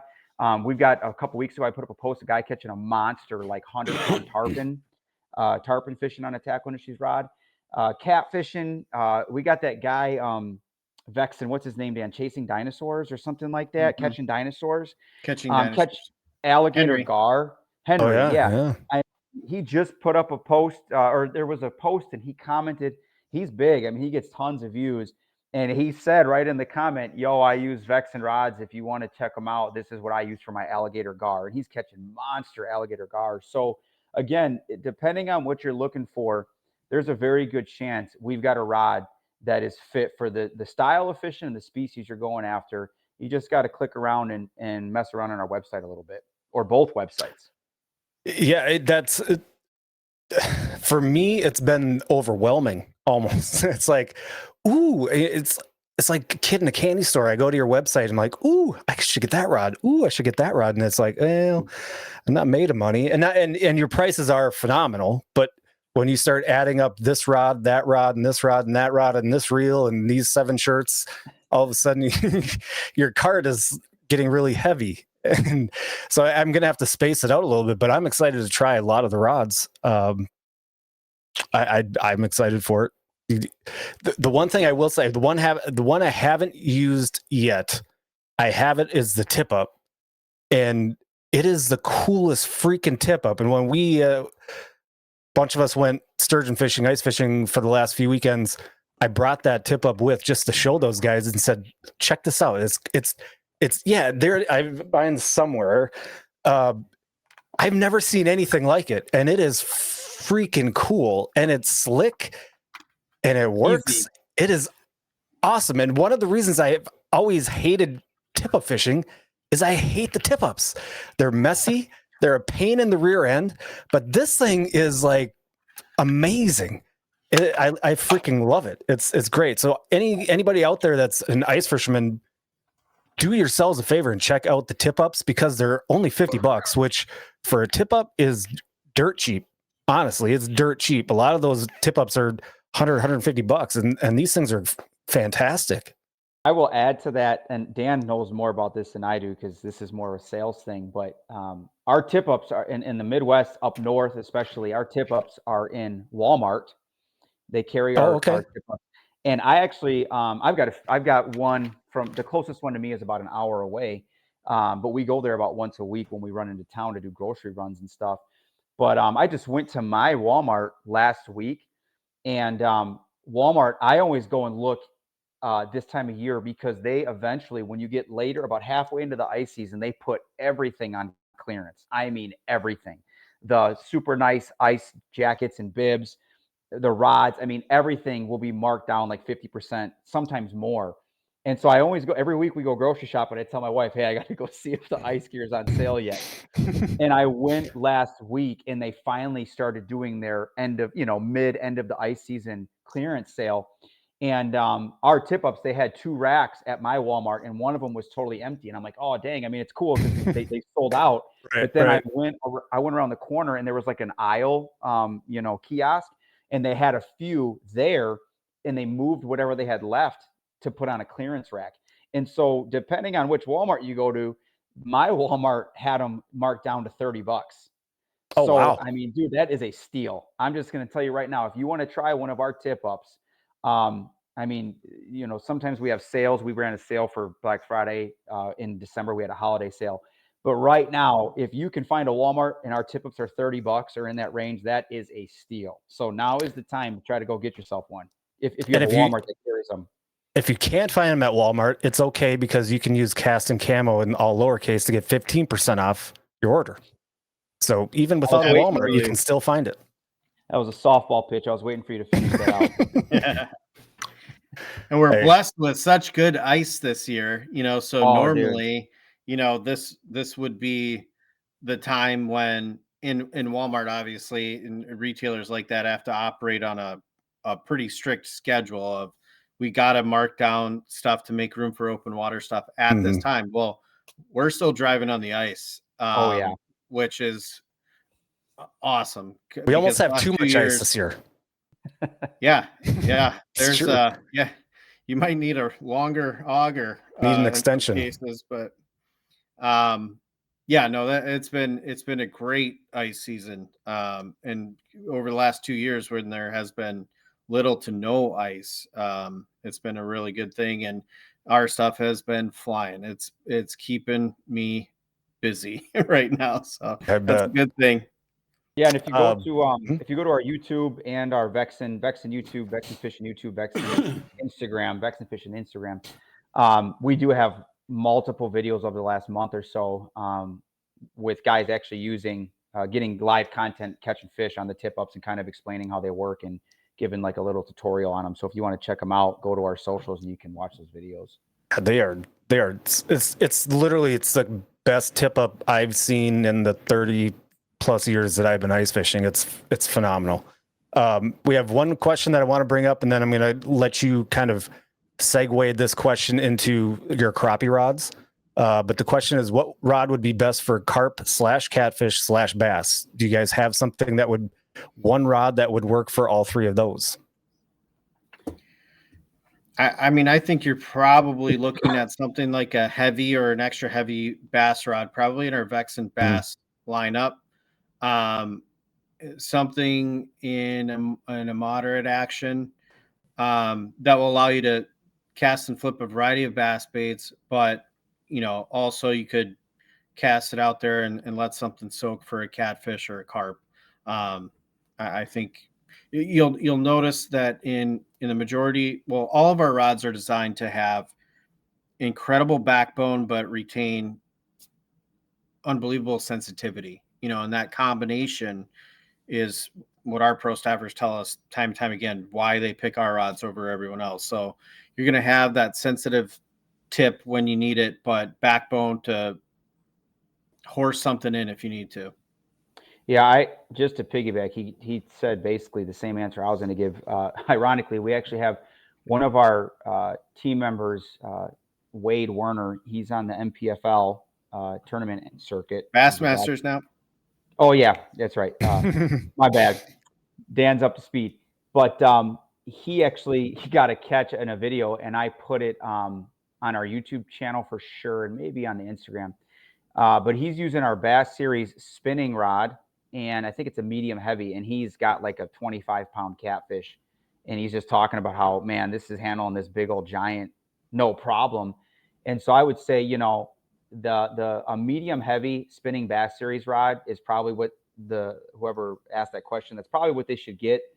And if they're going to be chasing even bigger, 30-pound plus fish, cats, or even carp, which are absolute monsters, Dan already said it, maybe jump up to a heavy then, but the medium heavy kind of hits the sweet spot because you're going to definitely have the sensitivity to pretty much cast whatever you want for bass when you use it for bass, but it still is going to have the backbone to be hooking and handling, 10 to 20 pound carp or cats. Like the medium heavy can do it. It really can. If you know what you're doing, if you got some experience, I think you'll be really happy with the medium heavy. And if you think you need a little more than that, then do the heavy.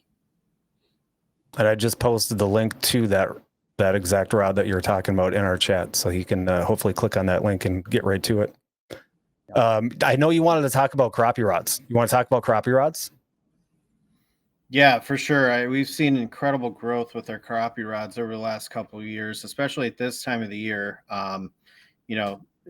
Moving crappie rods down south, it's been really fun to watch. So, a wide variety. We have everything from a 6'6" all the way up to 18 feet crappie rods. So, regardless of the application that you're looking to do, and it seems like that.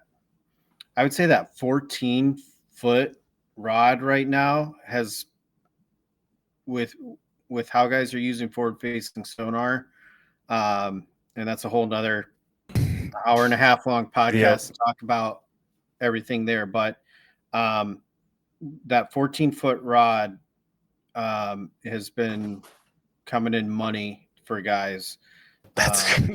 Somebody said it. That's wild. 18-foot rod or even a 14-foot rod when you said 18 foot, I'm like, oh, so it's a cane pole. And then I looked, I'm like, nope, it's not. That's crazy. You're Minnesotan, and the Northerners, when we bring that to a Northern show, and I like to just bring the 18-foot rods, because guys in the North are like, what the heck is that? It's a spectacle. You have to stop and look at it. But we're ending up selling quite a bit of them in the North, because there's guys that grew up using a cane pole, and there's very good reasons to use that in certain applications. If you're trying to dip into lily pads or reach out to that brush pile and you can't get your boat closer because you're going to bump those fish. And now with forward-facing sonar too, you can see it happen in live action. Why you can't get so close? You can just reach out and get them in it. It's a modern day cane pole. Mm-hmm. Yeah, I have one in my boat at all times. They're phenomenal, and I also grew up using a cane pole. It was a great time. So yeah, I always keep one around.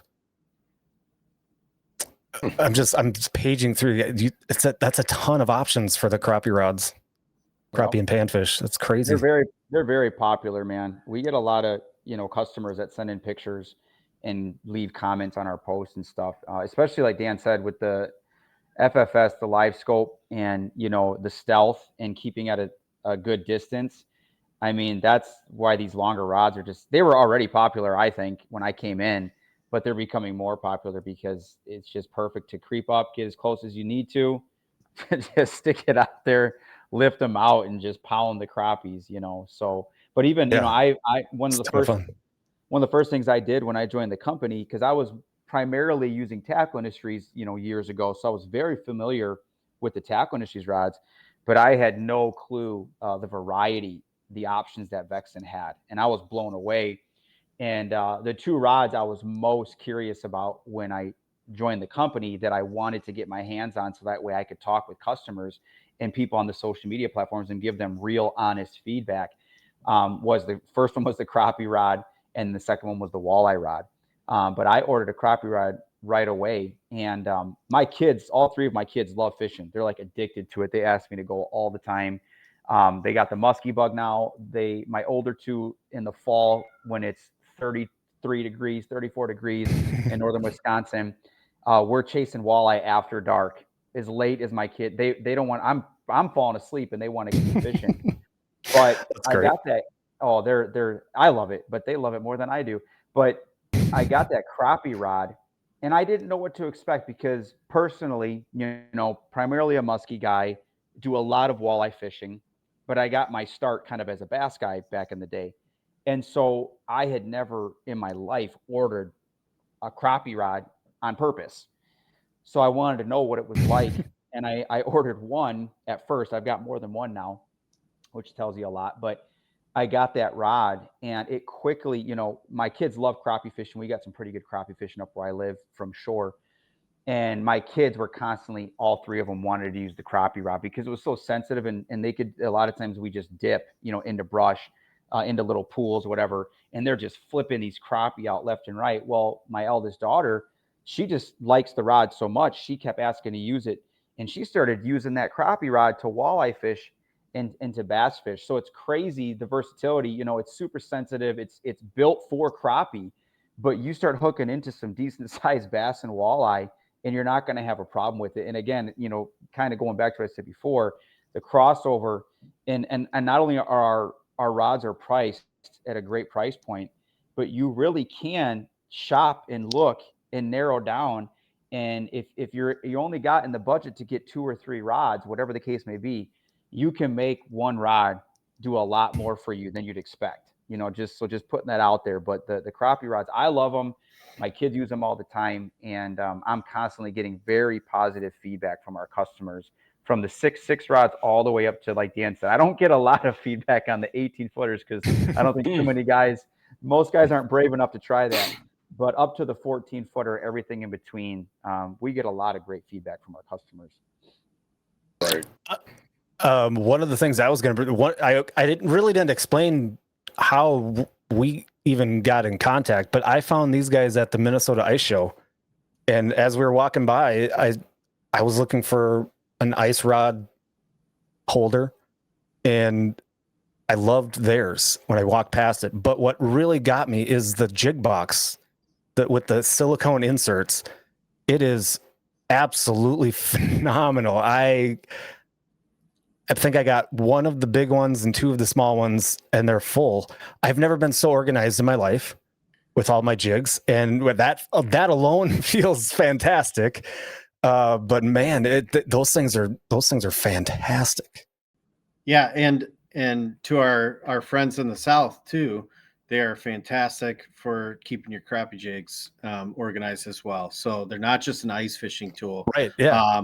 Our fly fishermen love them as well. We have multiple sizes, ones down to where you can just slide right in your pocket, or bigger ones to keep in your pack or your bag, and have everything in there. But yeah, that silicone is the way to go. It's keeps everything tighter in there. It's going to last forever. They all float. You can't ask for a better product to keep everything in there organized. I mean, that's all you needed to say for me, because Eric alluded to it earlier, but I don't think I told you guys this, but I was spearing about a month ago, and a pike came in and took my sucker minnow, which was on my ice rod, which was in a little rod holder. Well, it pulled it. It took it so hard. My rod holder and my rod went into the spear hole, and my instinct went, "Oh no!" And I went down to grab it, and my momentum just carried me right into the spear hole. Oh, were you filming that? Yes. That is awesome. That is, Yeah. You couldn't script that to be better. No, I made it out fine. But anything that floats triggers my ears, because I seem to drop things in my spear hole and my ice holes all the time. We're off the boat. I lost a nice JBL speaker spearing this year. Just poop, right down the hole. There it goes. Rod holder's gone. I need things that float. So these things have been phenomenal. Absolutely. And the guy I was with at the ice show when we found you, I think he bought 2 of them as well. And he swears, he's like, "This is the greatest thing I've ever spent money on." I said, I don't disagree. They're very fantastic. Popular. Yeah. Sounds like a new commercial, Jeff. Right. I might use it. Give me some content. Give me that video. I can send you the link.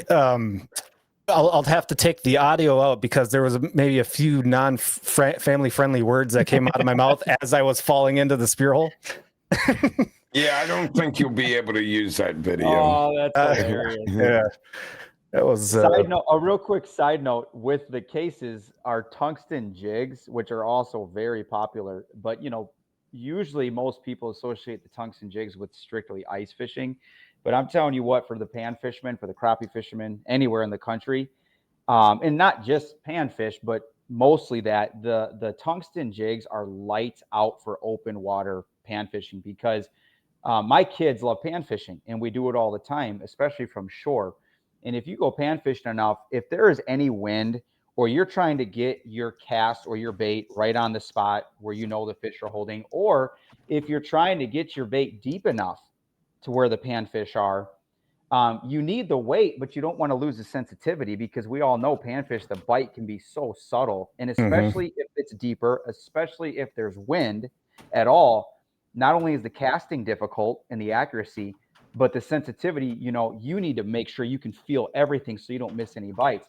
And or my current kids, situations for that or matter. current, Too. well, what's funny is more than half of the fishing I do with my kids, I'm glad you said that, from shore, is river fishing. And my kids, dude, they want to put on most of the time, open water, they're constantly asking, Dad, give me a tungsten jig with a soft plastic.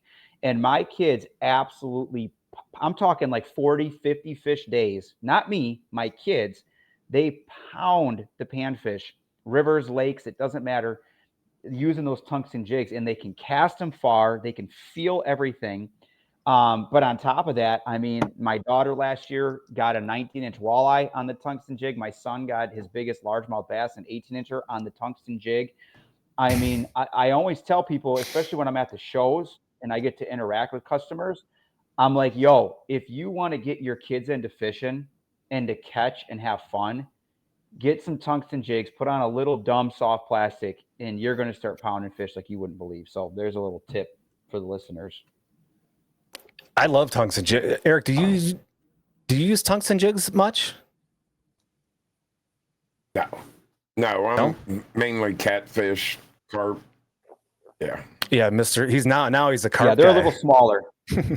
Well, when I left Pennsylvania, see, I had the Allegheny River, one of the most secret spots that Dan left for muskie fishing. It's like a big secret up there.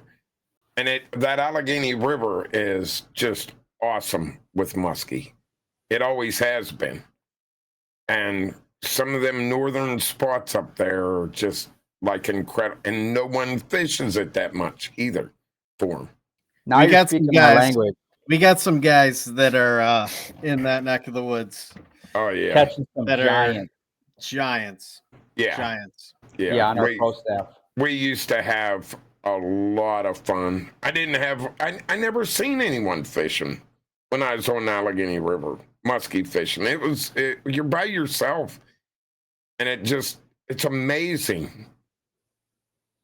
Yeah, I do a lot of river floats in my kayak where I live on very remote rivers, 7, 8, 9 miles. You don't see a single person, a single house. Yeah.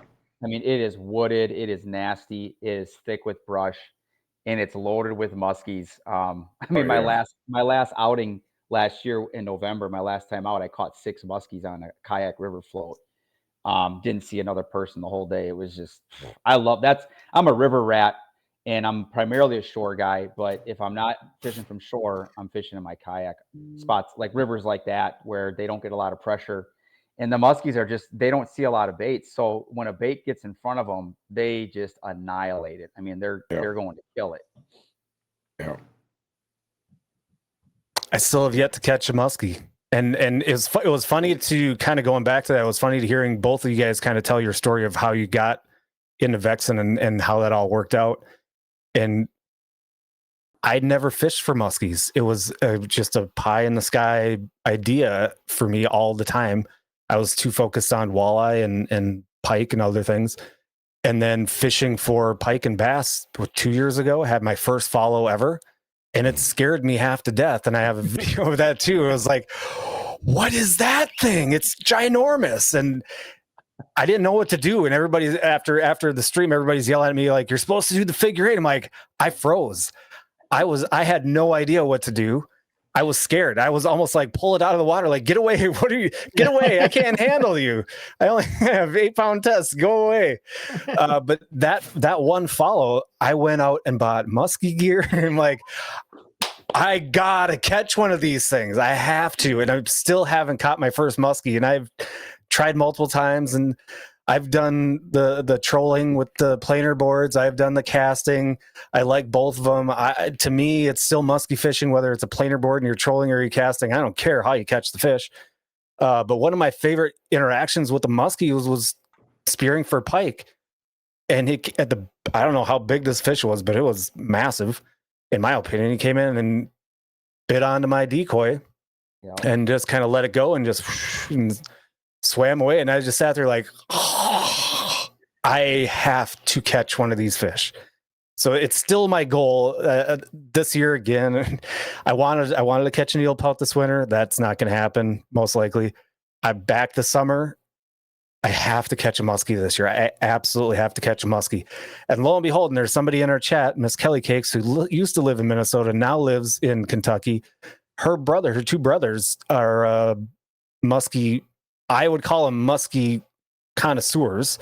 They have their own muskie YouTube channel, but they're phenomenal. They're great at what they do. They won't even take me out fishing. And I think I've basically proposed marriage to both of them. Like, please just take me muskie fishing, pretty please. And man, to get somebody to take you muskie fishing to catch a muskie is like, it's like you gotta beg, borrow, and steal and bribe. It's crazy. You're in Minnesota? Yeah. You just stay in touch with me. I'll hook you up, bro. I got friends out there. I got guides out there. I used to go to Minnesota. That was my forever favorite destination, primarily northern Minnesota, the Bemidji area. But sure. I have a friend who lived on Clear Lake in the Forest Lake area.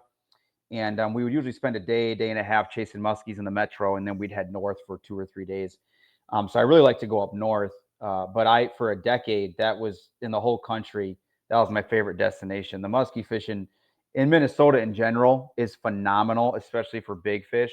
But northern Minnesota and even western Minnesota is it's unreal. My first time ever going there, my buddy told me, he said, it's going to ruin you. He said, I'm going to take you. He's like, but this was like in 2011, I think, or 2012. And he's like, I'm just telling you, like, you're going to hate Wisconsin, which I don't, but he's like, but I realized what he meant. My first night, we got there in the afternoon and we only had like 3 to 4 hours of daylight. So my first couple hours introduction, and this was in the metro, it wasn't even up north yet. We had 15 muskies to the boat, and the smallest follows, and the smallest one was probably like 42 inches. They were all 42 to 48 inches. And in Wisconsin, that's not very common to see that many and to see that size average. We had 3 fish that were 48 to 50, and we caught one. But I was just like, that was my first night. And he's like, we're not even on a good lake. And I'm just like, this is the dumbest thing ever. How am I going to go back home, and chase? I mean, muskie fishing is very good in Wisconsin, and it's actually been getting, it's weird. I don't want to say better because muskie fishing was unreal, lights out, phenomenal in Wisconsin into the 90s and even early 2000s. Some of it's pressure, some of it's stocking. There's a lot of factors. It kind of took a little bit of a hit in terms of big fish. You weren't seeing as many big fish caught for a while. But now with the recent stocking programs, with the Leech Lakers getting introduced into Lake Geneva, the Madison chain, even up north, and even just up north, northern Wisconsin, a lot of the pressure has left to go to Minnesota, Canada, Lake St. Clair. And so a lot of these fish on the smaller bodies have been left alone. A lot of the up north guys, the northern guys, are going to be mad at me for, sharing the secret. But there's so much water in Wisconsin. That's one of the best things going for us is you don't have enough time. You do not have enough time to even touch a fraction of the musky waters here. And you never know. That's what's crazy. You can be on a skinny river, a little 200-acre lake. You can be on big water, everything in between. But you might find a gem that's loaded with muskies. You might run into a 52-inch fish that nobody knows is there because nobody's fishing that lake. Mm-hmm. We are spoiled when it comes to options and the scenery. Yep. We got numbers, we got big fish. But Minnesota, it's on another level. If you want to chase strictly giants, there's a lot of good lakes to do that in Minnesota.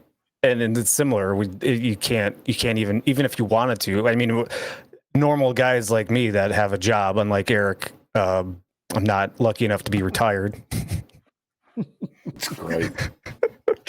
I have a job, so to hit all of the musky waters that I would want to hit in a summer, it's so many things have to work out. It's got to be on a weekend, and then the weather has to be good. You got to be able to get there and have a play, so you can't get to them all. This is hilarious just listening to you, but it's just, I got to throw this plug out there because it's fit. But so me and Dan next week, starting Friday, well, I guess technically this week now, we're going to be at the Wisconsin Fishing Expo, the big one in Madison, Wisconsin, Friday through Sunday. I won't be there Sunday, but I'll be there Friday and Saturday. But ironically, I got asked to do a seminar while there. So I'm going to work the booth with Dan.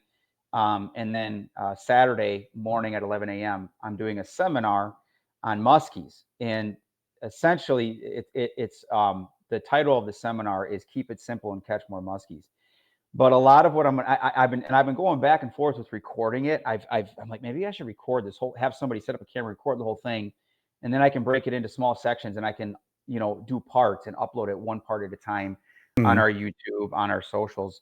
But I'm listening to you, even for you personally, I might just send you the dang presentation, the video presentation, because a big chunk of what I'm talking about in the seminar is being efficient with your time, knowing where to go when, knowing what to look for, lakes, size of lakes, density, stocking, acreage, pressured waters versus non-pressured waters.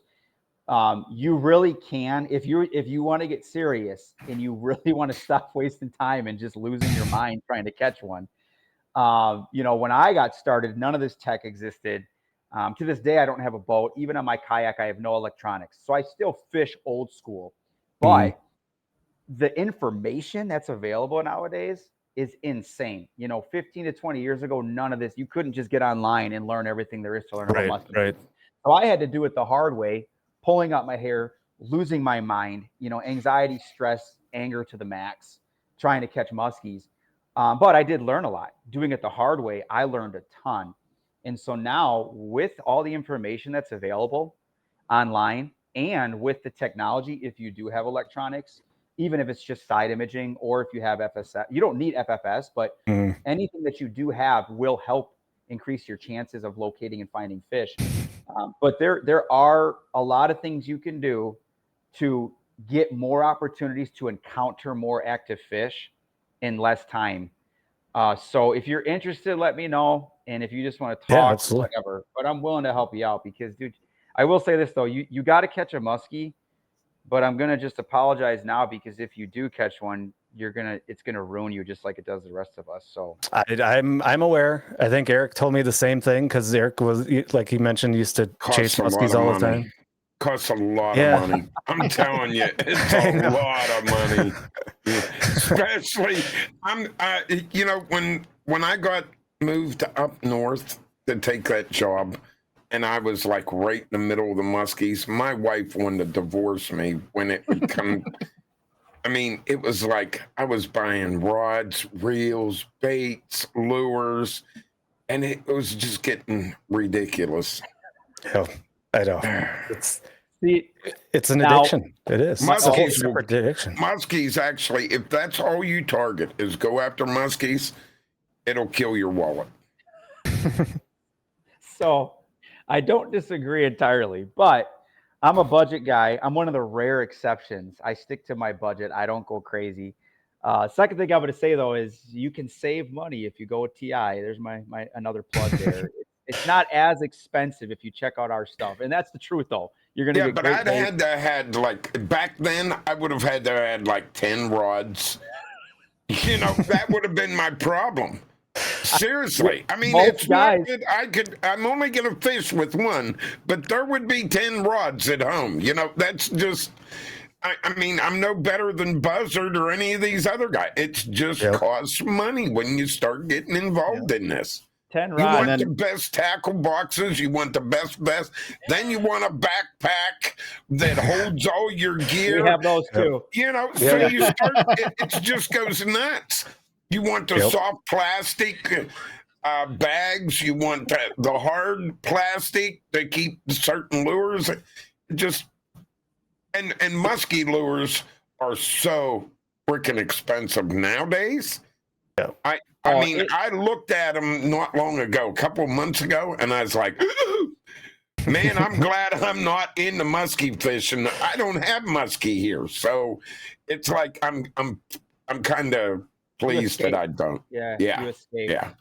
It is out of control overall. But if you shop around, even TI, we've got musky baits I've got videos catching fish on them, and our TI baits they're great baits. They're actually very affordable compared to the market. But even outside of TI, you do have to hunt. You do have to kind of shop around. It takes a little time. There are still some companies out there that make some good baits, even custom builders, just local guys that are making them in their garage, in their basement, whatever. And they're not charging, 70, 80, $100+ which is becoming the norm. $100 is actually not, that's like average almost nowadays, close to $100 for musculars. But on my YouTube channel that I used to have for Just Keep Casting, I used to do I did a series, musky fishing on a budget. So like, we're kind of speaking my language that you can do it and save money. But not if you're going to have 10 rods and the matching hoodie and the hat, like he's talking, and all the electronics. That's a problem. We would buy camouflage. We'd be in full camouflage, sneaking along the banks of the Allegheny River, spotting muskies laying underneath tree limbs, and then casting on it. I mean, it was like that's fun. It's like you're bow hunting. It's sneak hunting, and people think you're nuts when you tell them that. They do. They're like, I've never stalked a muskie before. What are you talking about? And I'm like, you've never fished a river system like that either. Exactly. It's funny the way you describe it. I know you've done it, because that is literally what it is. 100%. You might as well go ahead and pretend you're bow hunting and put the camouflage paint on your face. I mean, that's the only thing I didn't do. But, I'm doing it this year. That's probably what I'm missing. That's why I'm going to catch more fish now. Yeah. You got to stop wearing your bright green Vexan shirt when you're musky. I know. I don't wear this. Right. They can see that. Yeah. I'm serious. We would be all camouflaged out fishing for muskie. And you want to blend in with the shoreline. Oh, yeah. Exactly. That's crazy. Yeah. They are so skittish.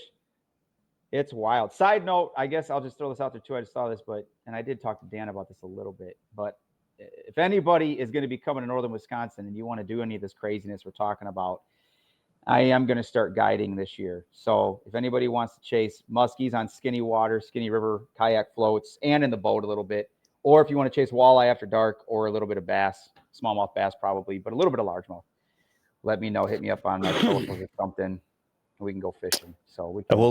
Hey, if you want to catch a muskie, if you come with me on the river in the kayak, done deal. Yeah. Oh, done deal. Come in. Don't, because he'll fall out. Please don't take him in the boat. He'll fall out. He'll knock your rods in the water. Oh, it'll be so bad. There is a reason I don't own a kayak. You're using your own rods then. That's fine. That's fine. I'll throw the links and stuff on the website, and we can post some of those links to however people can get in touch with you to do some of your guiding that you're going to be starting with. That's awesome. Get that posted for you. Appreciate it. Yep. Absolutely. Have we missed? I mean, you guys have so much stuff. I'm sure that we could spend another 2 hours talking. We can bring him back for another show in a few weeks. We'll just reschedule him again. Yeah. Ask some of your listeners, if you guys get feedback, I mean, if they want to talk about something specific when we come back, we can tackle that. Absolutely. Well, maybe Dan can come back with some of the new stuff and show us. Yeah. Yeah. We'll see. Crossing his fingers. I can't wait. Maybe I'll have my shirt then that fits. You know what? You'll get your damn shirt, okay? Just I knew I wasn't going to get it to you in time this week, so you'll get it. I promise. Hey, the hat looks good though. The hat. I almost wore that one. I almost put that hat on. I like the hat, but you got to pick and choose what you wear. So my Cabela's Pro Staff shirt, I thought, well, it'll work because Cabela's has the kind of the orangish lettering and that. So, yeah, you match. This guy's styling, man. I know. It's great. He's all worried about it, which I appreciate. I love it. All right, so everybody, don't forget, we're going to hit these guys last, but don't forget Texas Select Seasonings, exclamation point BBQ, if you're in our Twitch chat. That gets you to the link to Texas Select Seasonings. They're fantastic. Eric, you're going to work on my juicy pig, which is great. Yes, And I need to get hold of him. While you talk to Bill, we got to figure out when we're going to get down there to shoot some hogs too, and see if that offer is still on the table. That would be we gotta do that before it gets too hot. Remember, he said March. I know is the best time to go down there. I know because it's not hot or it's not too hot yet. I know. Yeah, we can get on his farm. Yep. And kill a few wild hogs. Anywho, these Cast and Camo in all caps at Texas Select Seasonings gets you 15% off your order. Sea Arc Boats, ! Sea Arc. We're going to be down there on their factory tour and talking with their big shots in just a few months. Excited for that. But check out their boats, ! Sea Arc. Deer 30, ! Deer 30 website still down. They're working on it. You can find them if you search for Deer 30 on Facebook. I don't think you can order anything off of their Facebook, but you can at least shoot them a message and say, "Yo, what are you selling? What you got?" But all the minerals, I think you can go through all the minerals and the food plot stuff. Hopefully that website's back up and running. Once it is, Cast and Camo 24 to get 24% off. That's a huge discount if you're a deer hunter. And their stuff is quality stuff. Eric has used it and proven. I will be using it this spring and this summer and this fall. Can't wait for that. Oh, behave! ! Bees. Get your all natural beeswax, body rub, lip balm, you name it. All natural and healthy for you. And then, of course, last but definitely not least, ! Vexan, Cast and Camo, and all lowercase to get 15% off your order with the link that pops up.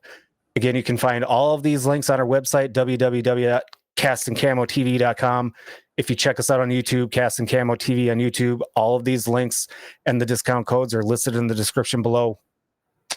And I think what we talked about, we got to do the recipe, Eric. I got so excited. We forgot to do the recipe. Let's do the recipe. Hang on. But before we get to a new screen without Dan and Jeff, you guys, thanks. Can't thank you enough for your time. Thanks. I know, Jeff, you were busy today, rushing to get on, and I appreciate your guys' time and your willingness to both partner with us and to come on the show and have a conversation.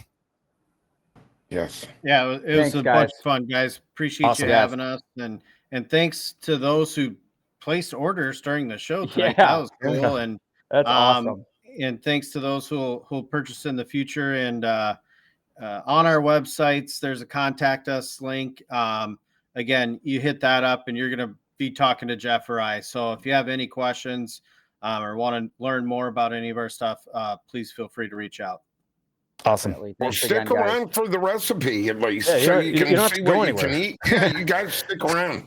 What is this recipe? You guys are talking hogs. I just had 2 hogs butchered on Thursday, man. You're making me hungry. So yeah, but we're talking wild hogs. Yeah, You're wild talking hogs in Texas. Yeah, I'm talking tame hogs. Yep. So last week we did tame hogs. What's that? I said maybe I can come up and hunt your tame hogs. There we go. They're like dogs. They're like puppy dogs. They'll be easy to get. Well, that's what I'm saying. It'd be easy for me, you know. Yeah. They'll walk right up to you. Eric's not nearly as nimble as I am or agile. I'm a foodie, so I'm pumped for this recipe. All right, so last week we had venison smash burgers. So let's flip over to the recipe scene. And I stopped sharing my screen because it was making my stuff lag, so you guys can't really see it. But today I put on their smoked brisket pot pies. Eric, you're a pot pie guy, aren't you? No. You're not I'm not either. No, but I'm not a pot pie. But I would.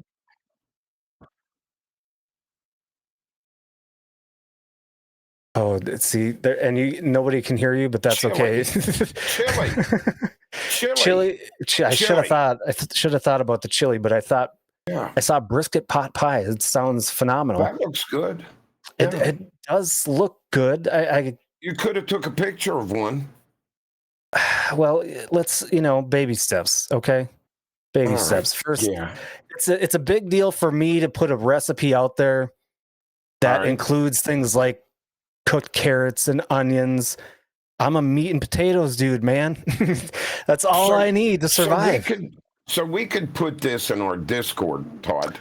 Yes, and we will each week. Yes. Yeah, and we do have a recipe channel within our Discord. Ron Cleveland's rating us with a party of 58. Welcome in, everybody. Welcome. You know what? As long as those guys are here and we just got a nice raid, let's go back and let's pull these guys back up.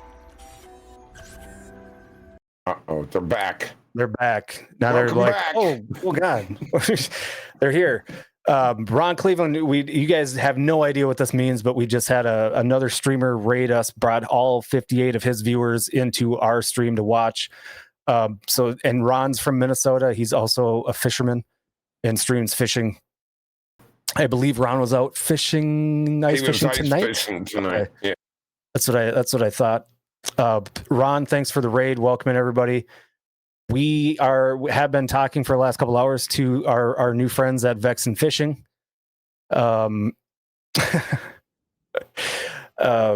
Jeff and Dan, they're here with us. And check out you'll have to go back and watch the VOD. Check us out on YouTube. Watch the whole conversation. We're not going to go back through it the whole time, but I'll drop that link one more time. ! Vexan. Discount code Cast and Camo and all lowercase to get 15% off. They've got everything that you could possibly want. Literally everything you could possibly want for your gamers still trying to win a free rod. Oh, Ron gifting 5 subs. Thanks, Ron. I appreciate that. And thank you for the raid. But everybody check out Vexan Fishing. Get that 15% off coupon and get some quality stuff from what I call a local company. We do have a lot of upper Midwest viewers, and it's great to support a big, small company that is, in my opinion, a local, right? It feels local to me. You guys are a local family-owned company, which is awesome. And you support, we didn't even talk about this. You guys support very heavily veterans and people of service. So it didn't even get to that point, but that's another thing. Through Gov, isn't it GovX or for GovX ID? Yes, sir. Yeah. I was telling Todd right before we got in that I'm part of that. So I've been part of that. There's the link right on our website. Yeah. Yep. So easy way to get an additional discount for current or former service members. Yeah, that's absolutely awesome. Anywhoosies, we showed the recipe. We'll put the recipe in Discord in the recipes channel. I think Cheryl had put one in there from a couple weeks ago. I don't know. I can't remember if it was some squirrel recipe or something, which I'll I'll pass on. Eric, big fan of the squirrel recipe. And yes, yeah, love squirrels. Like we talked about, every week we're gonna kind of highlight a new recipe, and then we'll drop it in the Discord. ! Discord if you're in our Twitch chat and you want to get into the Discord. Whistle pig, that's what it was. Find it in our recipes channel, and yeah, it'll be all there. So we went through everything. I gotta try the whistle pig. Oh, you're gonna try the whistle pig, are you? Yeah. Okay. Coyote tenderloin. I happen to know a professional coyote hunter, so I'm sure I could probably get something for that.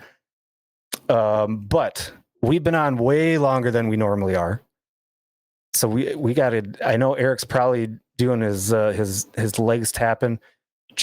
I'm sure Jeff's wife is now done with all the chores out on the farm, so it's probably safe for him to get off now. So that's good.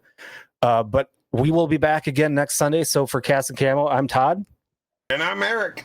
And we'll see you guys next week.